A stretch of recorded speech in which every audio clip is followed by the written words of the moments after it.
cult of personality building.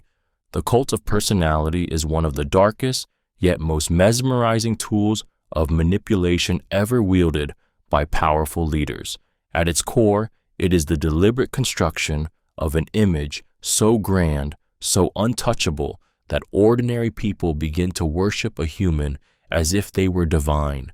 This isn't just about admiration, it is about bending reality until the leader becomes the center of the universe, the savior of the people, the father or mother figure who embodies the nation itself.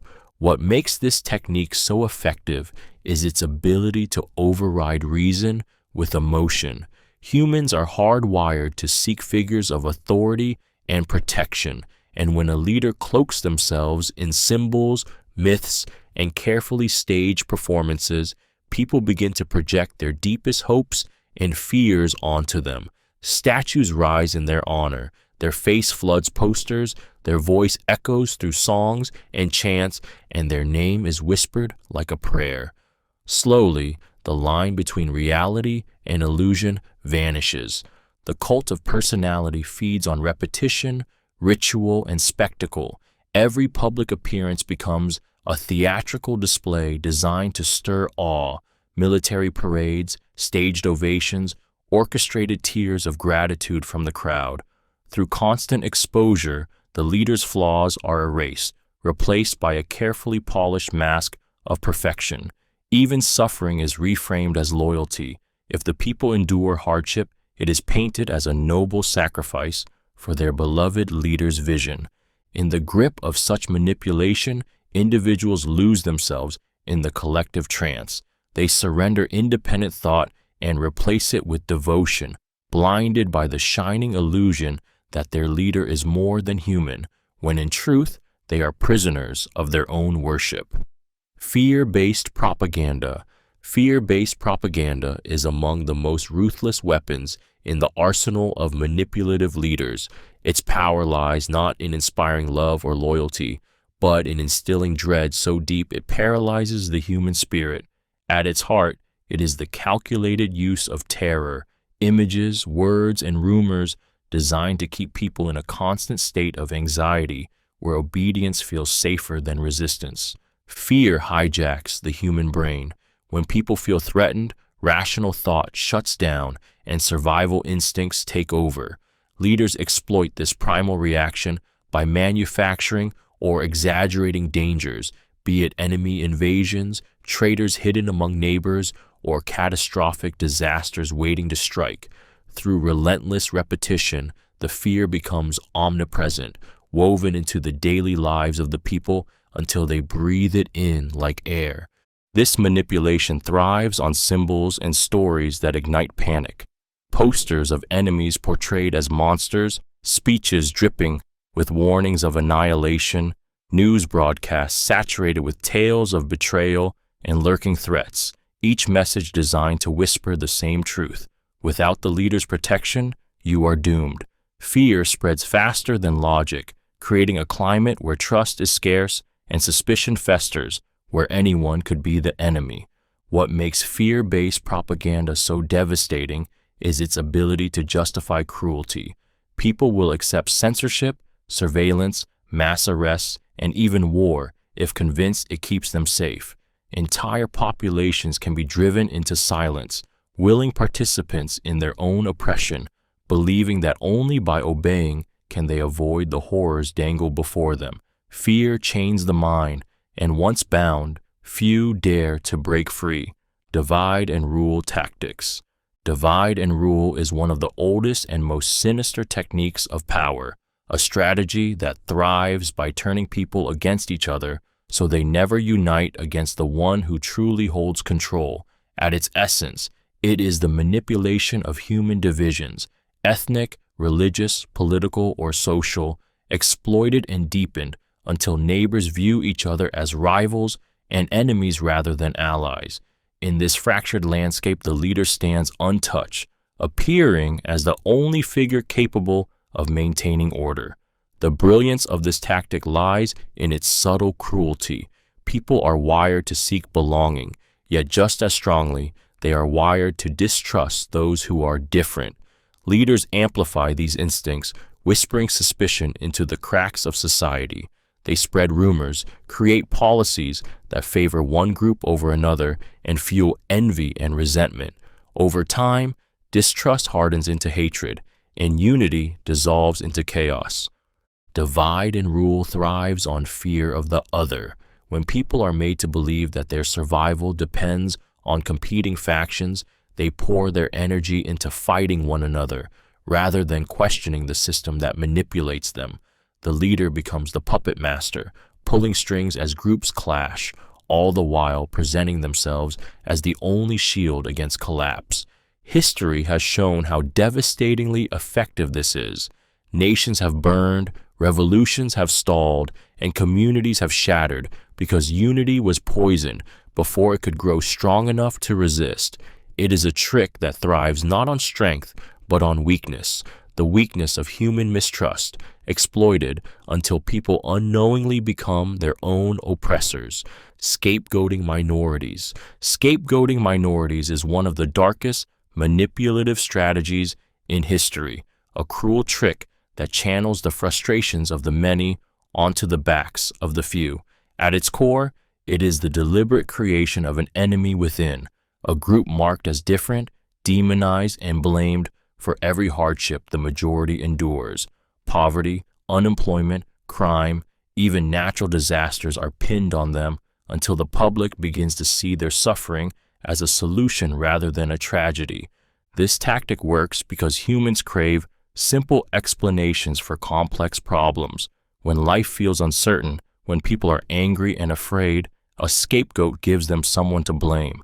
Leaders seize this instinct, pointing a finger at a vulnerable minority and branding them as the poison infecting society. With every speech, headline, or poster, fear turns to hatred, and hatred turns to violence. Scapegoating serves two purposes. It unites the majority in a shared enemy, and it distracts them from the real source of their misery, the leader's own corruption, greed, or incompetence. While the masses vent their rage against the scapegoated group, the ruler strengthens their grip on power, free from accountability. It is a smokescreen drenched in blood. The cruelty lies not only in the suffering inflicted on the scapegoated minority, but in the way ordinary people are transformed. Neighbors who once lived side by side become informants, mobs, executioners. The majority feels righteous as they unleash cruelty, believing they are protecting their nation, their family, their future. Yet all the while, they are blind to the truth. They are being manipulated into destroying themselves by destroying others. Control of historical narratives. The control of historical narratives is a manipulation so insidious that its victims often never realize they've been deceived. It is the deliberate rewriting, reshaping, and censoring of the past so that future generations inherit only the version of history that glorifies the ruler and justifies their power. By altering memory itself, leaders strip people of their ability to learn from the truth, binding them instead to myths designed to preserve control. History is more than a record. It is identity. It tells people who they are, where they came from, and what they should believe about their nation's destiny. Leaders understand this and seize it like a weapon. Victories are exaggerated into divine triumphs. Defeats are erased or blamed on traitors, and entire populations are taught to see their ruler as the central figure in a grand, heroic story. What was once fact becomes a tale sculpted to feed loyalty. This manipulation works because people crave stories that make them feel proud, safe, and united.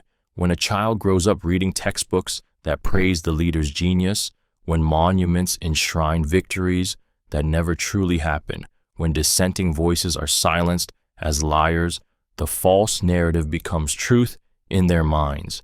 Generations pass, and the lies calcify into culture, shaping how entire nations see themselves.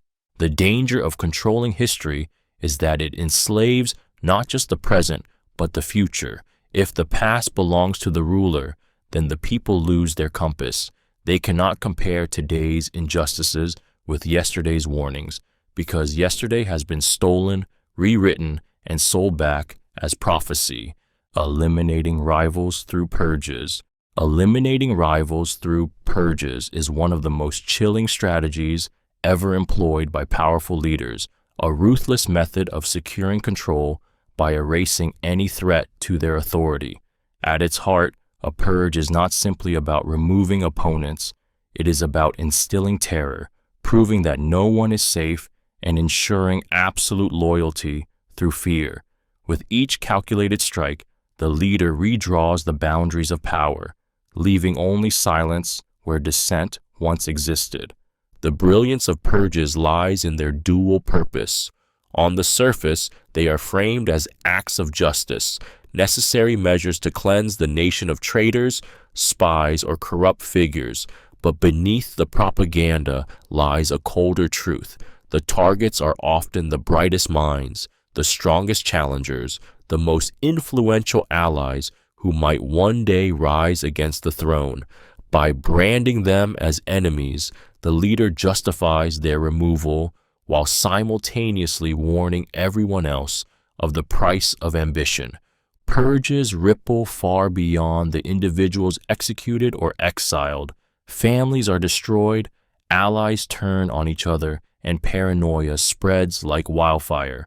People learn that survival depends on silence, on obedience, on betraying friends before being betrayed themselves.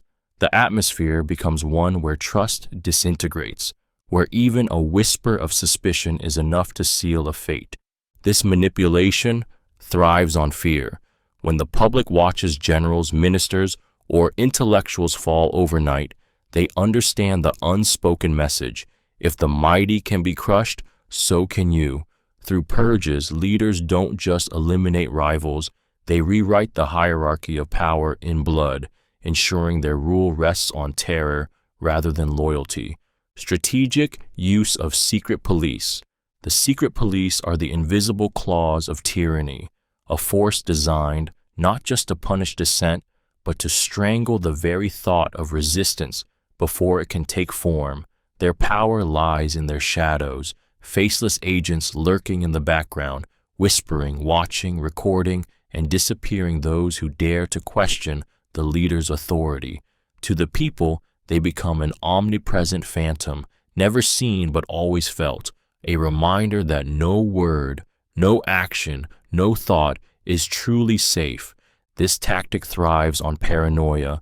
When citizens believe they could be watched at any moment, they begin to police themselves. Conversations grow cautious, friendships wither under suspicion, and even families hesitate to speak freely, fearing betrayal from within. The brilliance and horror of secret police lies not in the arrests they make, but in the silence they create. The fear of being taken is often more effective than the act itself. Leaders wield secret police strategically, not only to crush open rebellion, but also to manufacture loyalty. Public trials, forced confessions, and stage executions remind the masses of the cost of defiance. At the same time, whispers of informants hidden among ordinary people erode trust in communities, ensuring no collective uprising can form. By controlling fear through secrecy, the ruler becomes untouchable. The people live in a state of quiet terror, where neighbors cannot be trusted, and every shadow could be the state's eyes. It is a world where silence becomes survival, and survival means surrendering freedom long before the hand of the secret police ever reaches out. Public show trials. Public show trials are among the most chilling tools of manipulation, a grotesque theater of power where justice is not sought but staged. At their heart, these spectacles are designed not to uncover truth, but to terrify the masses, to remind everyone watching that dissent will be crushed, and that even the mere suspicion of disloyalty can end in public humiliation and death. The genius of the show trial lies in its performance. Every gesture, every confession, every carefully rehearsed speech is choreographed to send a message. The accused is paraded before the people, often broken by torture, threats against their families, or psychological torment. until they recite the lines prepared for them. Their guilt is never in question. The verdict is written before the trial begins. The purpose is not fairness, but fear. Crowds are summoned. Newspapers and radio broadcasts carry the spectacle to every home, and the courtroom becomes a stage where the leader plays both judge and executioner. The audience is not merely observing. They are being conditioned. They see powerful figures dragged low, intellectuals forced to beg for forgiveness, comrades turned into traitors. The message is seared into their minds. If such people can be destroyed, no one is safe. The show trial transforms justice into a weapon, twisting the law into a tool of terror. It convinces the people that the state is omnipotent, that resistance is futile, and that confession, however false, is the only escape from unbearable torment. It is not the death sentence that terrifies most, but the soul-crushing certainty that innocence itself offers no protection. Manipulated elections. Manipulated elections are one of the most calculated betrayals of democracy, a performance dressed up as freedom, while the outcome has already been decided. At their core, they are not true contests of choice, but elaborate illusions, carefully engineered to convince people that their voices matter while stripping those very voices away. Leaders who manipulate elections exploit the deepest human desire for fairness and representation. Ballot boxes appear, campaigns are staged, slogans flood the streets, and people line up believing they are shaping the future. But behind the curtain, votes are falsified, opponents are silenced, ballots disappear, and results are tampered with until only one truth remains: the leader cannot lose. It is democracy in costume, tyranny in practice. This deception thrives because it allows rulers to wear the mask of legitimacy. A manipulated election gives them the power to say, "The people chose me." That illusion of consent pacifies the masses and disarms the critics, turning rebellion into resignation. Those who sense the fraud feel powerless, drowned out by the spectacle of victory parades and the thundering echo of official announcements. The cruelty of manipulated elections lies not only in the theft of power, but in the slow poisoning of hope. Ordinary people walk away believing their voice doesn't matter, that resistance is futile, that corruption is inevitable. Over time, entire societies become numb, hollowed out by the weight of cynicism. And in that silence, the manipulator thrives, untouchable, unstoppable, shielded by the very people who were robbed. Symbolic rituals of loyalty. Symbolic rituals of loyalty are among the most insidious tools of control, cloaked in the appearance of devotion, but designed to bind people's hearts and minds to a leader's will. At their core, these rituals transform obedience into spectacle, turning submission into a performance that must be repeated until it feels sacred. They are not about belief. They are about proof. Proof that you belong, proof that you are loyal, proof that you fear what will happen if you are not. Leaders understand the psychological weight of ritual. Humans are drawn to ceremony because it creates meaning, unity, and identity. When a ruler harnesses this instinct, rituals become powerful weapons. Public oaths, chants, salutes, parades, and mandatory displays of allegiance all serve to blur the line between choice and compulsion. Even those who doubt the leader are forced to participate, and in doing so, they become part of the illusion that loyalty is universal. The genius of these rituals is how they isolate the disobedient. If everyone is chanting the leader's name, raising their hands, or bowing before a portrait, the one who resists stands out instantly. Fear of exposure compels compliance, and over time, participation becomes habit, a reflex of survival. The ritual stops feeling forced and starts feeling natural until people can no longer separate their own identity from the collective act of devotion. Every salute, every chant, every bow strengthens the leader's image as untouchable. Loyalty is no longer a private feeling, but a public performance, a theater of submission where the audience and actors are the same. Through ritual, the leader does not just demand loyalty, they make it inescapable. Strategic assassinations. Strategic assassinations are the coldest form of manipulation, where power is preserved not through persuasion, but through blood. At their core, they are the deliberate removal of threats, political rivals, outspoken dissidents, rebellious generals, or even former allies, eliminated with surgical precision to send a chilling message to all who remain. The death itself is not the end game. It is the fear, the silence, and the obedience that follow in its wake. What makes assassination such a devastating tactic is its ability to ripple through society far beyond the victim. A single bullet, a vial of poison, or a staged accident can reshape entire governments. Those who once considered resistance think twice, realizing that power does not debate, it eradicates. It is a reminder carved into the collective psyche that opposition is not just dangerous, it is fatal. Leaders use assassination strategically, not recklessly. Each death is chosen for maximum impact, whether it is silencing the voice of a revolutionary before it gathers momentum or erasing a rival whose popularity threatens the throne. Sometimes the act is hidden in mystery, cloaked in accidents or disappearances that breed paranoia.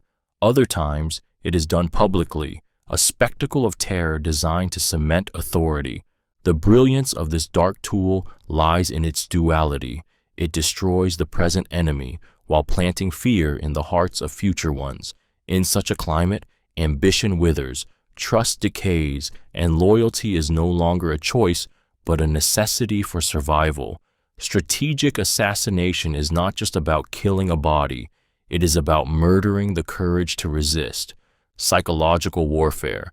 Psychological warfare is the art of breaking enemies not with bullets, but with the mind. It is a calculated assault on the human spirit designed to spread doubt, fear, and despair until resistance feels impossible. Leaders who master this dark craft understand that battles are not won solely on the battlefield. They are won in the thoughts, emotions, and nightmares of those they seek to dominate. At its core, psychological warfare thrives on uncertainty. Whispered rumors of betrayal, exaggerated reports of enemy strength, staged defeats, or false victories, all are weapons meant to disorient and confuse. When soldiers doubt their leaders, when civilians distrust their neighbors, when no one knows what is real and what is illusion, the will to fight begins to crumble. It is not only about deception, it is about invading the private spaces of the mind. Night raids, sudden disappearances, propaganda that floods every home, symbols of power displayed on every street corner. These are daily reminders that the enemy is everywhere and resistance is hopeless. Even silence becomes a weapon. The absence of truth leaves people to imagine horrors greater than any reality. The brilliance of psychological warfare is that it can conquer without firing a single shot. An army that believes itself defeated collapses faster than one that is outnumbered. A population that feels watched at all times polices itself more harshly than any external force could. Fear becomes a parasite, eating away at courage until surrender feels like relief. The battlefield may be physical, but the true victory is won when the enemy's mind becomes their prison.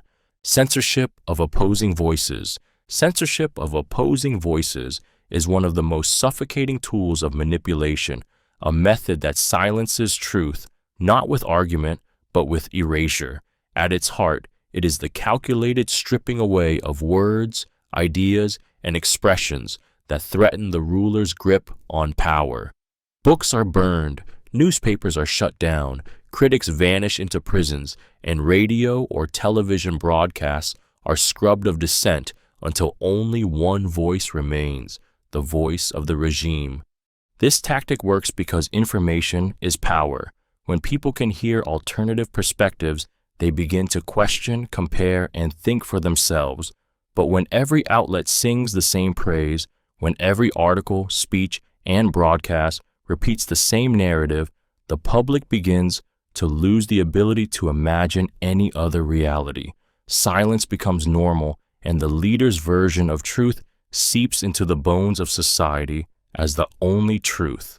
Censorship is not always loud or obvious. It can be quiet, gradual, disguised as protection, national security, or public decency. It manipulates by convincing people that silencing others is for their own safety. And slowly, fear takes root. Not just fear of speaking, but fear of listening, fear of even thinking differently.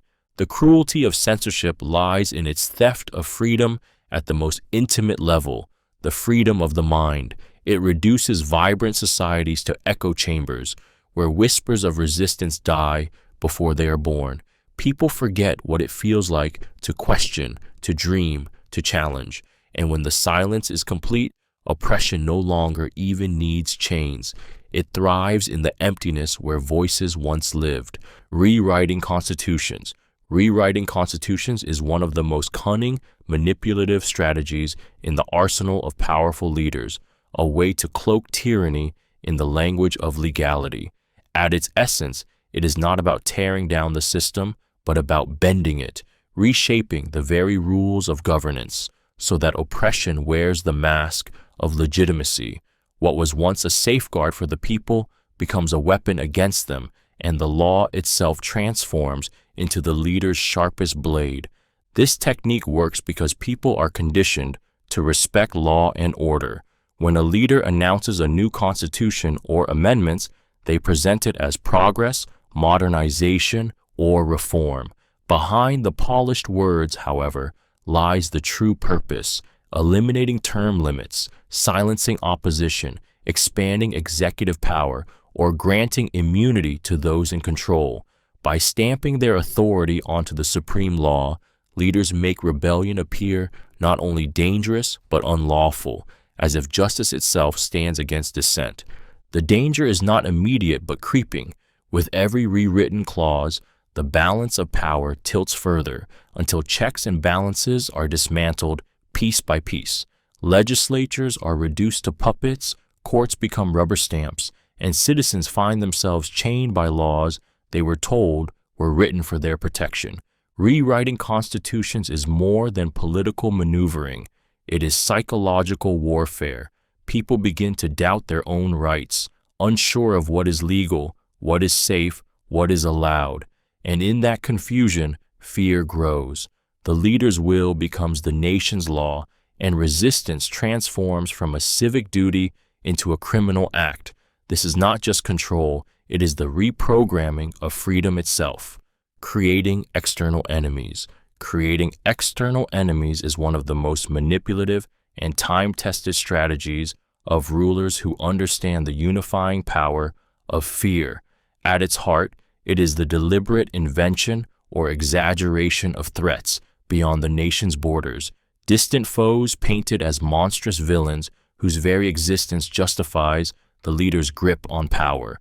By focusing the people's rage and anxiety outward, the ruler shields themselves from criticism within. This tactic works because humans are tribal by nature. We are wired to bond more strongly when faced with a common threat, and leaders exploit this instinct with ruthless precision. Through fiery speeches, distorted propaganda, and staged provocations, they create the illusion of a world closing in, an us versus them reality that demands unity at any cost. The people rally not around reason, but around survival. And in that frenzy, the leader is transformed into a protector, even a savior. The brilliance of an external enemy lies in its flexibility. It can be a neighboring nation, a religious group abroad, or even a vague foreign influence that supposedly poisons society. It does not matter if the threat is real. What matters is that it feels real. Leaders manipulate maps, statistics, and headlines, turning every border skirmish or diplomatic disagreement into proof that annihilation lurks just beyond the horizon. The cruelty of this technique is that it feeds on fear to suffocate freedom. In the shadow of external enemies, dissent becomes treason, questions become betrayal, and obedience becomes the only path to safety. And so people sacrifice liberty for the illusion of protection, never realizing that the greatest danger is not beyond their borders, but ruling over them. Orchestrated crises. Orchestrated crises are among the most insidious manipulations of power, carefully engineered disasters designed to drive people into desperation and then herd them into obedience. At their heart, these crises are not accidents of fate, but deliberate constructions, economic collapses, sudden shortages, staged attacks, or even manufactured wars, all created to destabilize society and leave the people terrified, vulnerable, and begging for salvation. The psychology behind this tactic is brutally simple. In moments of crisis, the human brain clings to authority, craving safety above freedom. Panic dulls reason, and fear silences dissent. Leaders exploit this by fabricating emergencies or allowing preventable catastrophes to unfold, only to sweep in as the supposed saviors. They present themselves as the sole solution to the chaos they themselves unleashed, tightening their grip on power under the guise of protection. The genius of orchestrated crises is that they transform suffering into loyalty. When people lose jobs, homes, or loved ones, their pain is redirected away from the real cause and funneled towards scapegoats or enemies handpicked by the regime. Meanwhile, emergency laws strip away rights, censorship becomes necessary for stability, and surveillance is justified as security. The people accept chains believing they are shields. These crises never end with resolution. They end with dependency. By manufacturing chaos, leaders teach the population to look to them not only in times of danger, but in every moment of uncertainty. It is a cycle of fear and rescue, destruction and salvation that binds people tighter with every repeat. And the cruelest truth is that the suffering was never unavoidable. It was planned, staged, and orchestrated from the very beginning. Fabricating conspiracies. Fabricating conspiracies is a manipulation as dangerous as it is intoxicating, a tactic that turns suspicion into a weapon and convinces entire populations to see shadows where none exist. At its core, it is the deliberate invention of secret plots, whispered threats, and invisible enemies designed to keep people fearful, divided, and utterly dependent on the leader who claims to protect them. Humans are wired to seek patterns, to connect dots even when none are truly there. Leaders exploit this instinct by weaving tales of hidden traitors, foreign infiltrators, or secret cabals plotting destruction. Every hardship is framed as evidence of sabotage, every rival branded as part of a sinister network. The more outlandish the conspiracy, the more it ignites curiosity and fear, spreading like wildfire through rumor and repetition until fiction becomes fact in the public mind. This tactic thrives because it offers clarity in chaos. A conspiracy explains the unexplainable, gives people a face to blame, a group to hate, a reason to obey. Leaders present themselves as the only ones who can see through the deception, the sole guardians who can shield the people from invisible threats. And in believing the conspiracy, the masses hand over their trust, their freedom, and often their morality. The cruelty lies in how these fabrications corrode society from within. Neighbors turn against neighbors, suspicion infects families, and paranoia consumes reason. People begin to destroy one another in the hunt for ghosts, blind to the true manipulator, the leader who built the conspiracy in the first place, and watches as fear does the work of control. Mass surveillance. Mass surveillance is one of the most suffocating tools of manipulation, a strategy that turns entire populations into prisoners of their own fear. At its core, it is not simply about gathering information. It is about creating the crushing belief that someone is always watching. When people feel that their every word, movement, and private thought might be monitored, they begin to police themselves long before any authority needs to intervene. The brilliance of surveillance lies in its invisibility. Cameras on street corners, informants hidden in neighborhoods, intercepted letters, tapped phone lines, and now digital tracking all feed the same psychological trap. Even when no one is actually listening, the mere possibility is enough to instill dread. People censor their conversations, avoid suspicious company, and bury dissenting thoughts under layers of silence. Freedom shrinks not because of chains, but because of eyes. Leaders understand that surveillance is not only about catching enemies, but about manufacturing conformity. When the threat of being watched is constant, rebellion becomes unthinkable. A whisper of protest feels like a death sentence. A private joke becomes dangerous, and even family ties are corroded by suspicion. Parents fear their children could repeat something overheard, and friendships fracture under the weight of paranoia. Mass surveillance spreads obedience without the need for open violence. The people discipline themselves, saving the leader from having to do it directly. And in that silence, the leader thrives, appearing as the guardian of safety while orchestrating a climate of invisible terror. Surveillance is not just control of actions, it is the slow, suffocating capture of the human soul. Exploiting religion for power.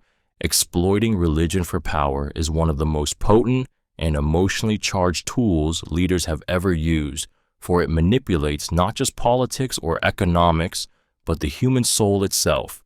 At its essence, it is the act of seizing people's deepest beliefs, their fears of the unknown, and their longing for meaning, and bending those sacred convictions into chains of obedience. When faith is weaponized, it no longer uplifts, it enslaves. This tactic thrives because religion touches humanity at its most vulnerable points: fear of death, desire for redemption, and the hope of divine justice. Leaders who exploit it drape themselves in holiness, presenting their rule as ordained by heaven. They claim to be chosen, anointed, or blessed, turning opposition not into political disagreement, but into sacrilege. To resist them is to resist God, and to challenge them is to invite eternal damnation. The manipulation is made powerful through ritual and symbolism. Sacred texts are twisted into weapons, sermons become political speeches, and places of worship transform into platforms for control. Enemies are branded heretics or infidels, their destruction painted as holy duty rather than cruelty. By cloaking violence and oppression in divine language, rulers wash their hands in the illusion of righteousness. What makes this tactic so devastating is its ability to silence reason with faith. People who would question lies or resist oppression surrender willingly when they believe obedience secures salvation. Families betray one another, wars ignite, and blood is spilled in the name of heaven, all while the leader reaps earthly power. In the end, it is not God ruling the people, but the manipulator who dares to wear his mask. Political marriages. Political marriages are one of the oldest and most chilling forms of manipulation, a calculated merging of bloodlines where love is irrelevant and power is the only true bond. At their core, these unions are not about affection or companionship, but about control. Alliances forged to secure thrones, prevent wars, or expand influence, often at the expense of those forced into them. The brilliance and cruelty of this tactic lie in its permanence. A speech can be forgotten, a treaty broken, but a marriage ties families, dynasties, and entire nations together in a bond that feels unbreakable. By marrying off daughters and sons like pawns, leaders strengthen their rule, neutralize enemies, or swallow rival kingdoms without ever drawing a sword. A single wedding can silence generations of conflict or ignite new ones under the pretense of betrayal. For the individuals trapped within these unions, political marriages are cages dressed in gold. A bride may be paraded as a symbol of peace while silently grieving the life stolen from her. A groom may be bound to a stranger he despises, condemned to a loveless partnership for the sake of strategy. Their personal misery is irrelevant. The marriage is not about them, but about what they represent to millions. The manipulation goes beyond families. It seeps into the very soul of a nation. Subjects celebrate these marriages as victories. Festivals erupt in joy, and the illusion of harmony distracts them from the cold reality that power, not love, has decided their future. Behind the smiles and ceremonies lies a dark truth. The heart was never consulted, only the throne. Blackmail. Blackmail is one of the most personal and chilling tools of manipulation, a weapon that thrives not through armies or speeches, but through the intimate secrets people would do anything to protect. At its core, it is the exploitation of vulnerability, private sins, hidden desires, forbidden relationships, financial crimes, or even whispered rumors, seized and held like a dagger to the throat. With one threat of exposure, the victim is shackled, transformed into a puppet whose strings are pulled by fear. What makes blackmail so devastating is its ability to invade the most private corners of a person's life. Leaders and power brokers collect secrets like currency, knowing that a man terrified of disgrace will betray his allies, obey orders, or abandon his morals without a single blow being struck. The threat doesn't need to be carried out. The possibility alone is enough to enslave. Fear of humiliation is often stronger than fear of death, because while death ends the body, shame destroys the soul in the eyes of family, friends, and society. Blackmail is not merely about silence, it is about control. Every decision, every action of the victim becomes tainted by the manipulator's shadow. Loyalty becomes hollow, freedom becomes impossible, and the victim begins to live a double life, smiling in public while suffocating in private. The manipulator tightens the leash with each demand, knowing the victim will comply again and again to keep their secret buried. The cruelty of blackmail is that it transforms trust into a trap, intimacy into ammunition, and weakness into chains. It robs a person not just of power, but of dignity, forcing them to walk through life with terror whispering constantly in their ear. Controlled media spectacles. Controlled media spectacles are among the most dazzling and deceptive manipulation tools of powerful leaders, crafted to overwhelm the senses and seize the imagination of the masses. At their core, these spectacles are not just events, they are carefully engineered illusions, staged performances designed to make people believe in the greatness, strength, and inevitability of the leader's rule. What the public sees is glory and triumph, but what truly lies beneath is manipulation of perception itself. The power of spectacle lies in its ability to bypass logic and strike directly at emotion. Humans are wired to respond to symbols, music, color, and drama. Leaders harness these instincts, flooding the public with parades of soldiers, grand rallies, firework displays, and stirring speeches broadcast on every channel. These orchestrated moments ignite pride and awe, drowning out doubt with the roar of the crowd. For a brief, intoxicating moment, people feel part of something larger than themselves, and that feeling binds them tighter than any chain. Controlled spectacles also erase contradictions. Economic hardship, political corruption, or social unrest vanish beneath the glare of carefully staged triumphs. Leaders showcase new monuments, exaggerated achievements, or fabricated victories to convince their people that progress is unstoppable under their command. Even suffering can be twisted into theater, with choreographed tears of gratitude or carefully scripted testimonials of loyalty broadcast as proof of unity. What makes these spectacles so dangerous is their repetition. Over time, they blur reality, replacing truth with performance. The audience becomes addicted to the show, mistaking noise for stability, illusion for progress. And while the people cheer, mesmerized by the glittering display, the leader tightens their grip, hidden behind the curtain they themselves designed. Indoctrination of youth. Indoctrination of youth is one of the most chilling strategies of manipulation, for it does not merely control the present, It hijacks the future. At its core, it is the systematic molding of young minds to believe, obey, and worship the leader or ideology before they have the chance to question it.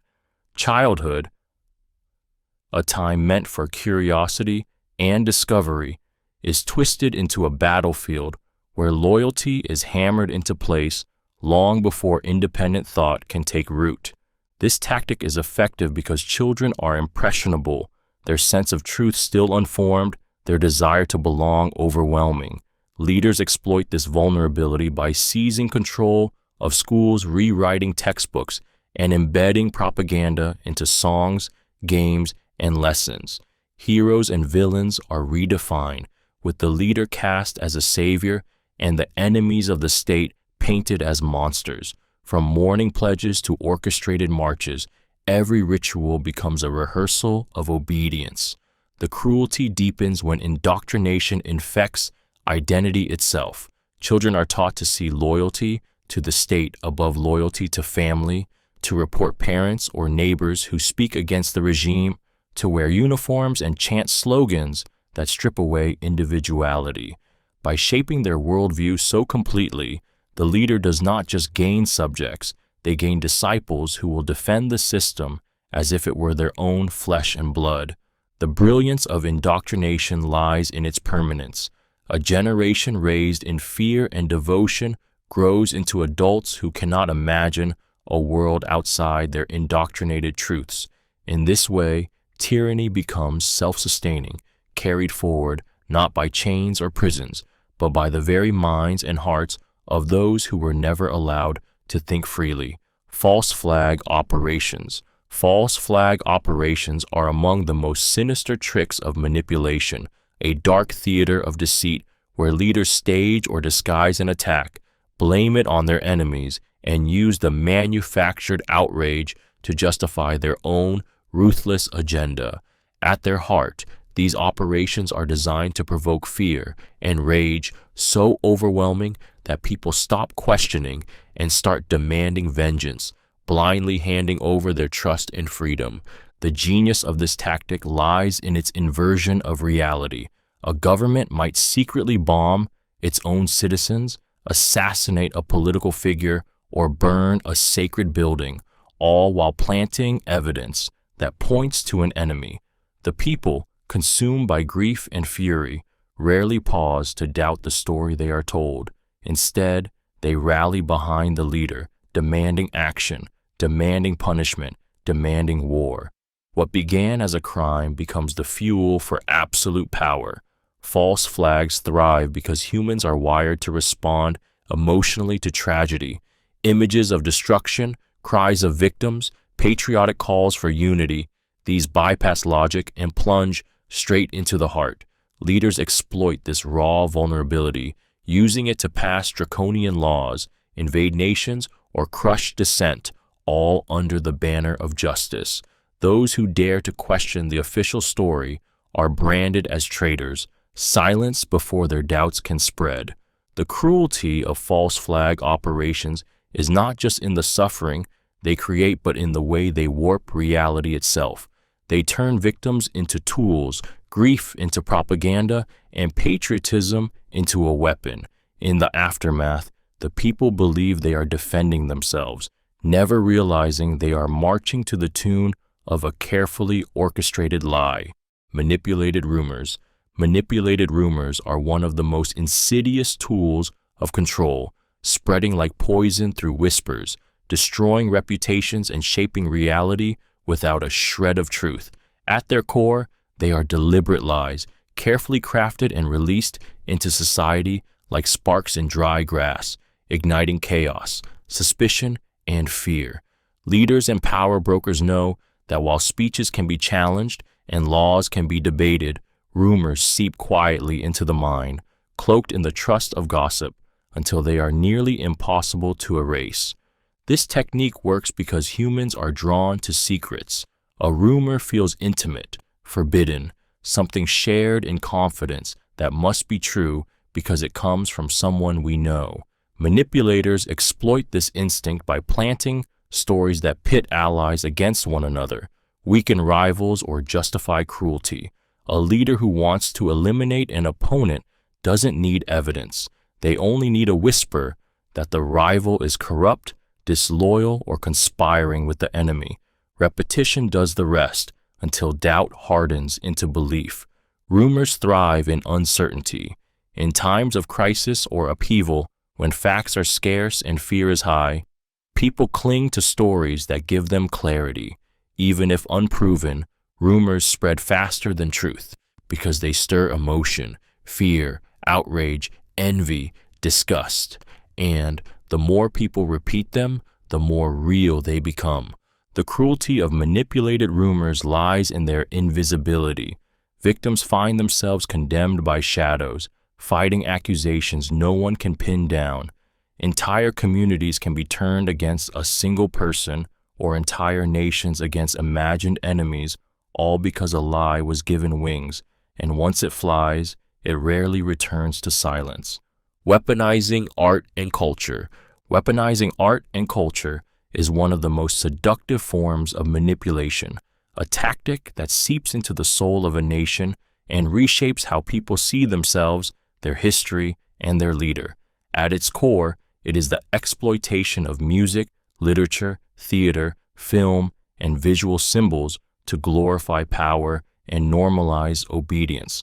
Art that once belonged to the people becomes a tool of control, transformed into propaganda wrapped in beauty. This manipulation is so effective because art speaks directly to the heart. A stirring anthem can ignite pride more powerfully than any speech. A painting can reframe history in a single image, and a film can plant myths that last generations. Leaders understand this and commission works that elevate them into heroic or divine figures, rewriting reality through brushstrokes, lyrics, and camera angles. The masses consume these creations not as propaganda, but as culture, unaware of the poison hidden within the beauty. Weaponized culture does more than glorify the leader. It erases alternatives. Banned books, censored plays, destroyed paintings all serve to silence dissenting voices, leaving only the narrative the ruler allows. Over time, people forget what authentic culture even looks like. Their songs, their stories, their traditions all become mirrors, reflecting the leader's power back at them. The most sinister part of this tactic is its subtlety. While fear may silence the tongue, art captures the heart. A population that sings the leader's songs, recites their poetry, and watches their films begins to internalize obedience as identity. What should liberate the spirit is twisted into a cage where beauty itself becomes a weapon of control. Personality comparison to deities. Personality comparison to deities is one of the most intoxicating manipulations in the history of power, a tactic that elevates a mere human into the realm of the divine. At its essence, it is the deliberate crafting of a leader's image as godlike, untouchable, sacred, and beyond reproach. When rulers are not just seen as men, but as chosen beings, blessed or incarnations of the divine, obedience ceases to be political and becomes spiritual devotion. This tactic preys on humanity's eternal yearning for higher meaning and guidance. People have always looked to gods for protection, justice, and order.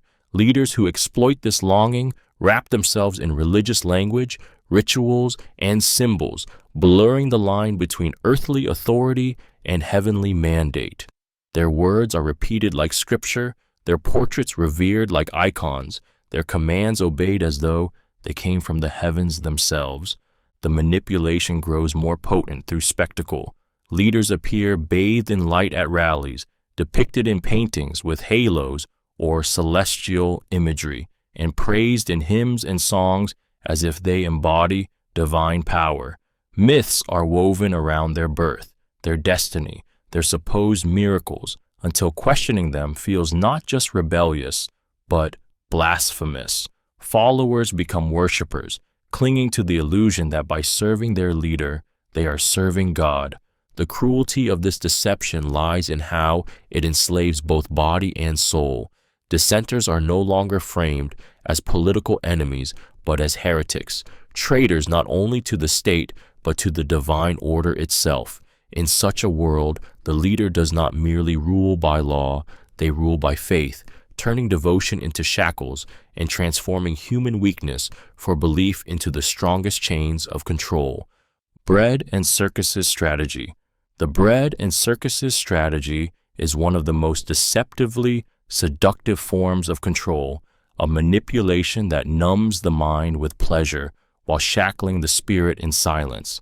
At its core, it is the deliberate distraction of the masses through cheap food, shallow entertainment, and fleeting indulgences, designed to keep them too satisfied or too distracted to notice their chains. It is power maintained not through fear alone, but through comfort, control disguised as generosity. This tactic thrives on the weakness of human desire. When people are hungry, they demand justice. When their bellies are full, they demand nothing. Leaders understood that revolts are not born from starving bodies alone, but from restless minds, so they fed both with spectacles, grand games, lavish festivals, parades of glory that dazzled the eyes while emptying the soul.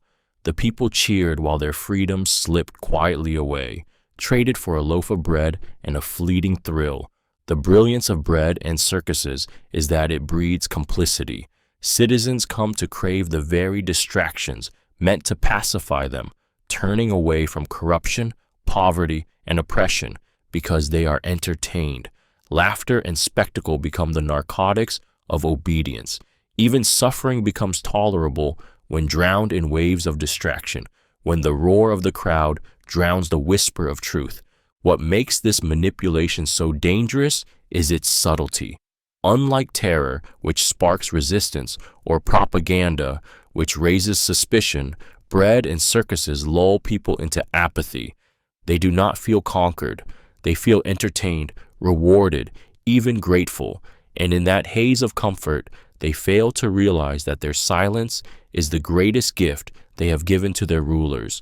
Militarization of society. Militarization of society is a manipulation that transforms everyday life into a battlefield, where citizens are no longer individuals but soldiers in the service of the state.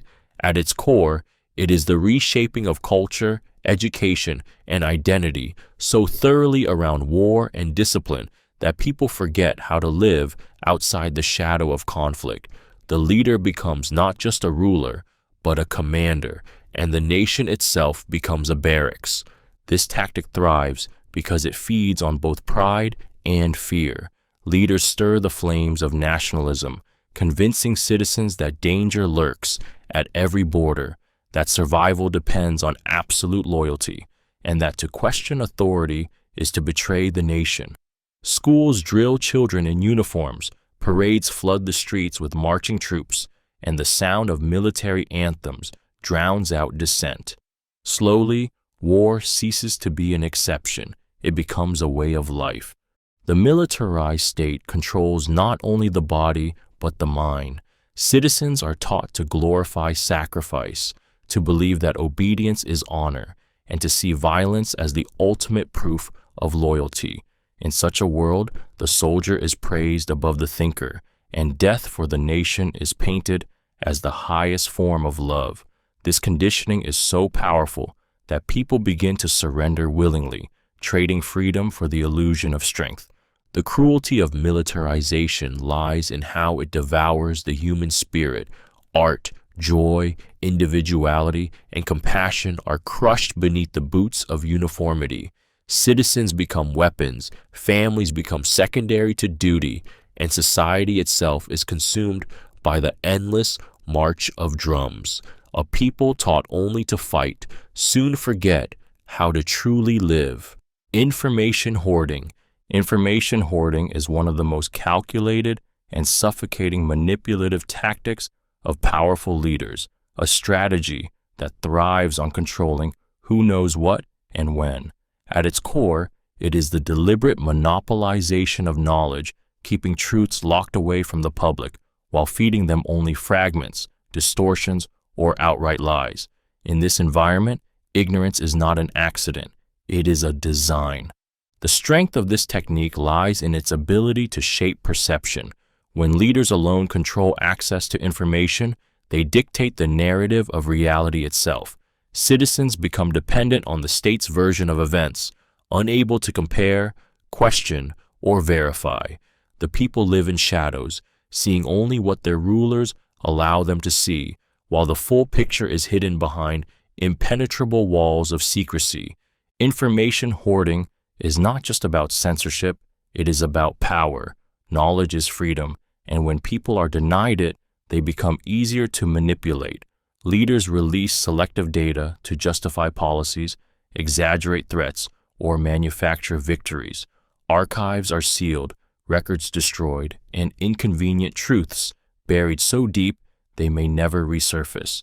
In this darkness, trust is replaced with blind obedience because doubt cannot survive without evidence to feed it. What makes this tactic so dangerous is its invisibility. People often do not realize how much has been hidden until it is too late. By the time they sense deception, entire generations may have grown up believing fabrications as fact. Information hoarding does not just silence dissent, it erases the very possibility of it, turning truth into a weapon locked in the leader's fist, wielded only when it serves their reign. Controlled opposition groups. Controlled opposition groups are among the most insidious tricks of manipulation, a deception so cunning it convinces people they are rebelling while still dancing to the ruler's tune. At its core, this tactic involves secretly creating, funding, or infiltrating opposition movements that appear independent but are in fact puppets of the very power they claim to resist. The illusion of choice pacifies the masses, while the true reins of control remain firmly in the leader's hands. This method preys on the human hunger for resistance. When oppression grows unbearable, people seek an outlet, a banner to rally under, a voice to speak their rage. Leaders exploit this by offering a carefully crafted enemy, an opposition that shouts loudly, organizes passionately, yet always stops short of threatening real power. To the public, it feels like hope.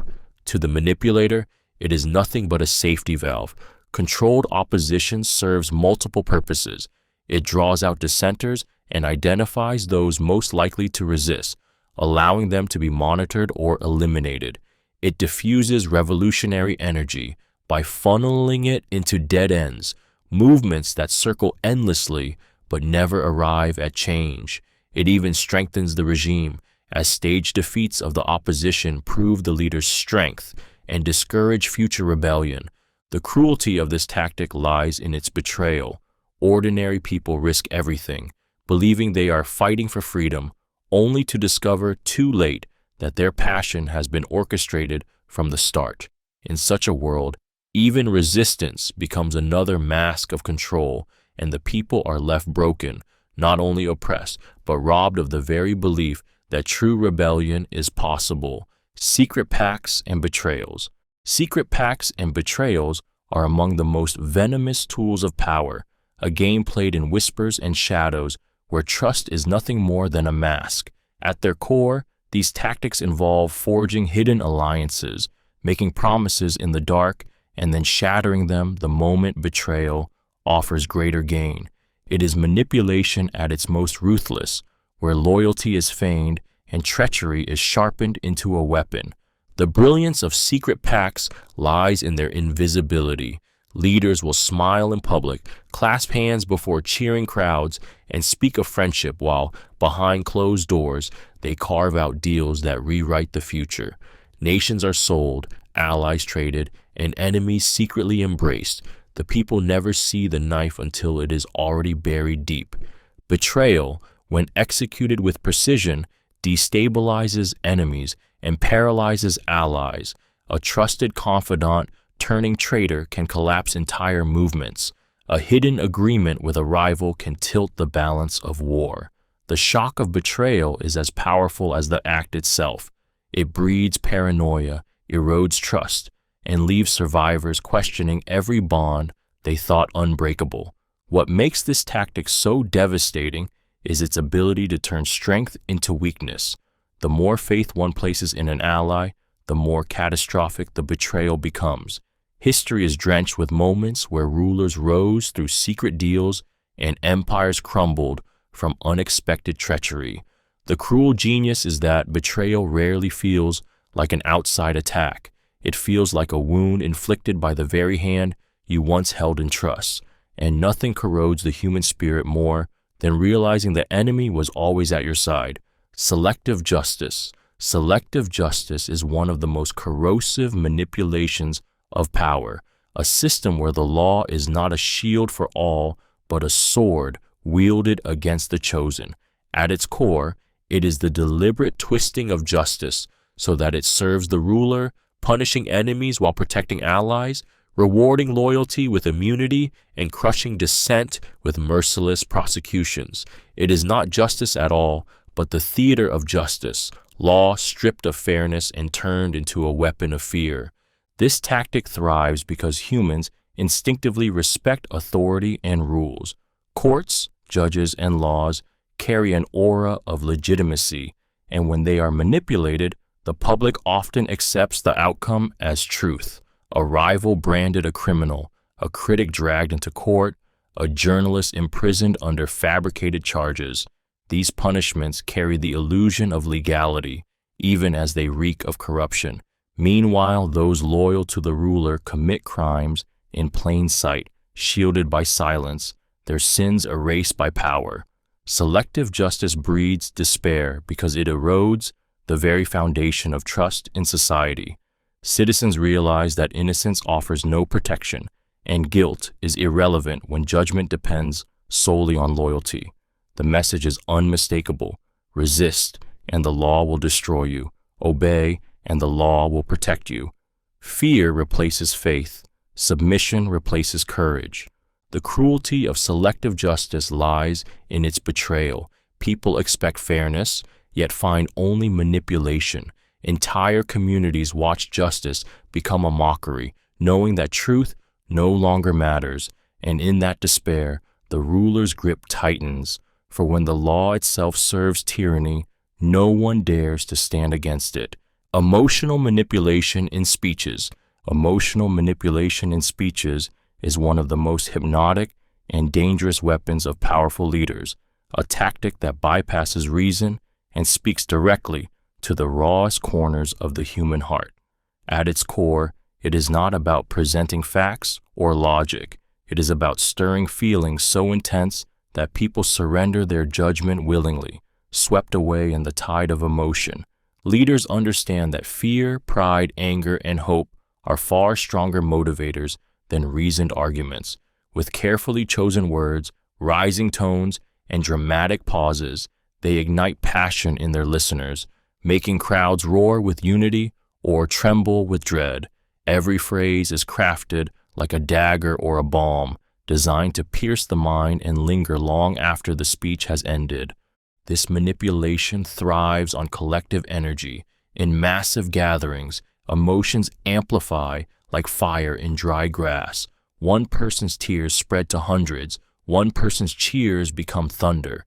Logic evaporates as the crowd fuses into a single organism, swayed by the rhythm of the leader's voice. Individuals who might doubt in private become believers in public, intoxicated by the emotional surge around them. What makes this tactic so effective is its ability to shape perception of reality. People convinced through emotion feel their loyalty as truth, their fear as certainty, their rage as justice. They are no longer just listening. They are experiencing, embodying, becoming the message. And once hearts are captured, minds follow, willingly abandoning doubt. Emotional manipulation in speeches does not simply persuade. It enslaves, binding people not with chains of iron, but with chains of their own feelings. Manipulated patriotism is one of the most emotionally charged tools of domination, a tactic that twists love of one's homeland into blind obedience to those in power. At its heart, it is the deliberate hijacking of national pride, turning it into a weapon that silences dissent and binds people together under the banner of loyalty. not to the nation itself, but to the leader who claims to embody it. This strategy thrives because patriotism is deeply emotional. People long to belong, to feel part of something greater than themselves, and their homeland becomes sacred in their hearts. Leaders exploit this devotion by merging their image with the nation's identity, so that to question their rule feels like betrayal of the motherland. Symbols of unity, flags, anthems, monuments are infused with political messages until they no longer represent the people, but the regime. Through fiery speeches and orchestrated rituals, patriotism is stirred into frenzy. Citizens are told that sacrifice, suffering, and obedience are proofs of love for the country. Wars of aggression are reframed as noble defense, silencing those who question them by branding them traitors. Even personal freedoms are stripped away under the justification that true patriots put the nation above all else.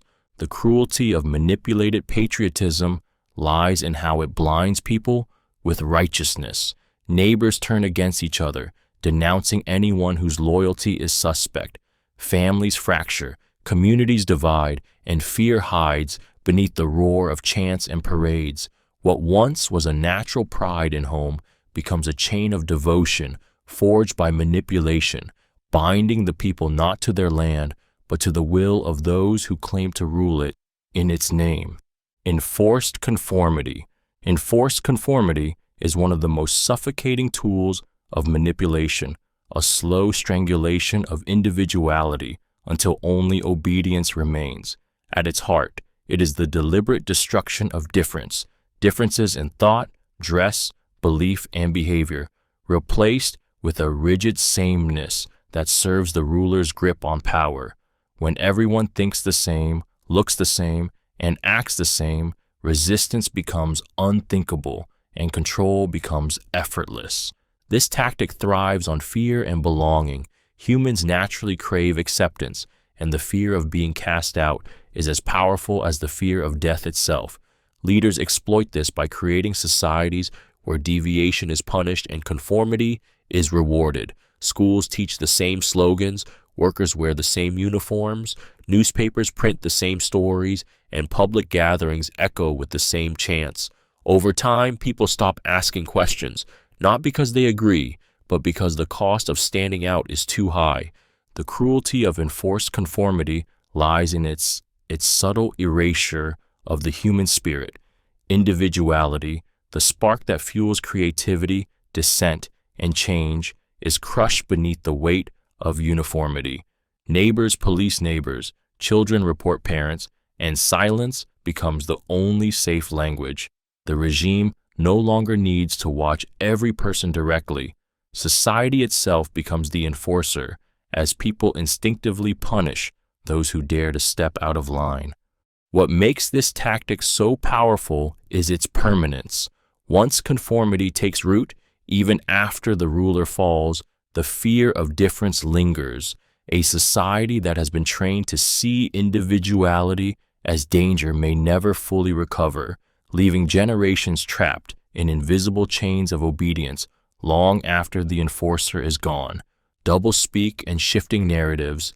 Doublespeak and shifting narratives are the art of bending reality with words, twisting truth until lies sound reasonable and contradictions feel natural. At their core, they are about confusion, language crafted not to clarify, but to cloud, designed to make the public question their own memory and doubt their own judgment.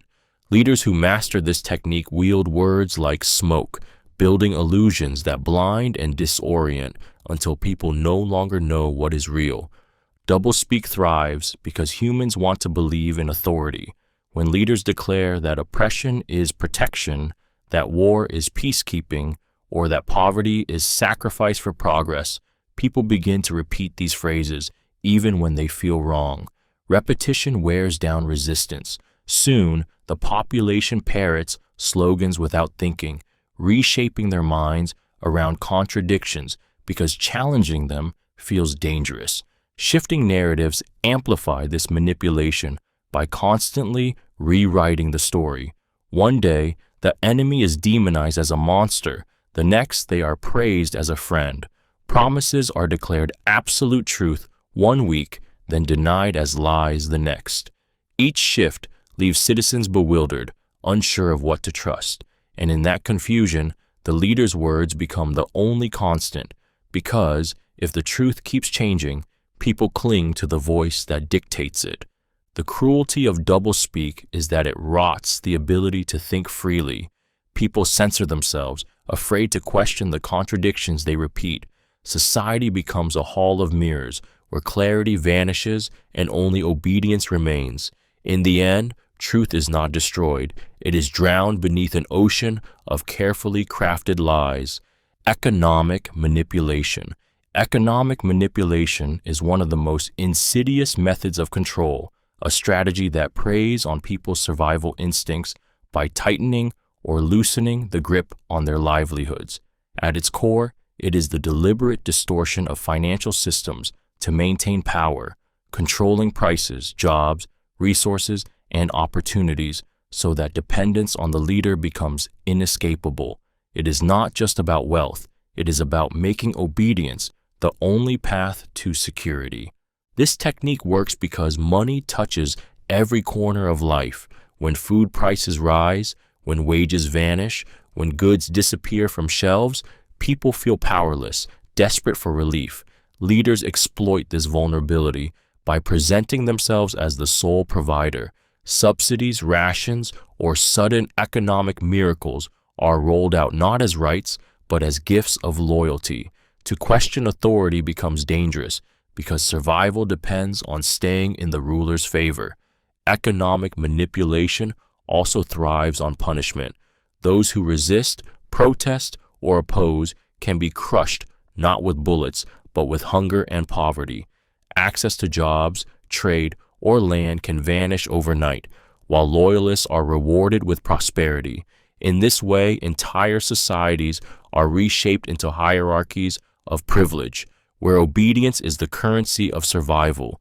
The cruelty of this tactic lies in how it weaponizes hope. People believe relief is always just within reach, if only they comply. Entire nations have been bent to the will of leaders who controlled the flow of wealth, creating dependence so complete that rebellion felt impossible. Economic manipulation is not just the control of money, it is the control of life itself. Ritual humiliation of enemies. Ritual humiliation of enemies is one of the most theatrical yet ruthless weapons of manipulation, a tactic designed not only to destroy opponents, but to strip them of dignity in front of the masses. At its core, it is the public breaking of an adversary, forcing them to confess, kneel, beg, or endure shame so profound that their very identity becomes a warning. The body may survive, but the spirit is shattered, and with it, the will of all who watch. This technique is devastating because humiliation strikes deeper than physical punishment. People can endure pain in silence, but humiliation leaves scars on the soul. Leaders exploit this truth by staging trials, parades of captured rivals, or orchestrated confessions broadcast for all to see. The enemy is turned into a spectacle, their power inverted into weakness, their defiance twisted into submission. Ritual humiliation serves more than revenge. It is a performance of dominance. When a powerful rival is reduced to tears, stripped of symbols, or mocked before crowds, it imprints a terrifying lesson on the public. Resistance leads not only to defeat, but to degradation. Spectators are conditioned to associate opposition with shame, ensuring that even private thoughts of rebellion feel dangerous. The cruelty lies in how humiliation consumes identity. Once proud figures are remembered, not for their lives or ideas, but for their downfall, their disgrace becomes legend, retold to strengthen the leader's myth of invincibility. And so, through the theater of shame, rulers achieve what violence alone cannot, the quiet submission of a population that fears not just death, but the loss of honor, legacy, and respect. Staged public generosity. Staged public generosity is one of the most cunning manipulations of power, a spectacle of kindness carefully orchestrated not to serve the people, but to tighten their loyalty. At its core, it is the calculated act of giving food, money, pardons, or privileges, not out of compassion, but out of design. Leaders craft these moments to appear benevolent, to cloak themselves in the image of a selfless guardian, while in truth, every gift is a leash. The genius of this tactic lies in timing. Generosity is not given when it is needed most, but when it will echo loudest. A famine-stricken population suddenly sees wagons of bread rolled into the streets, not as relief, but as a staged miracle from the ruler. Prisoners are pardoned on grand stages, not because justice demands it, but because the crowd's gratitude feeds the leader's image. The suffering of the people becomes a prop, and their salvation a performance. What makes staged generosity so effective is its emotional pull. Gratitude is a powerful chain. It binds hearts more tightly than fear ever could. People begin to feel indebted, convinced that their survival depends on the leader's grace.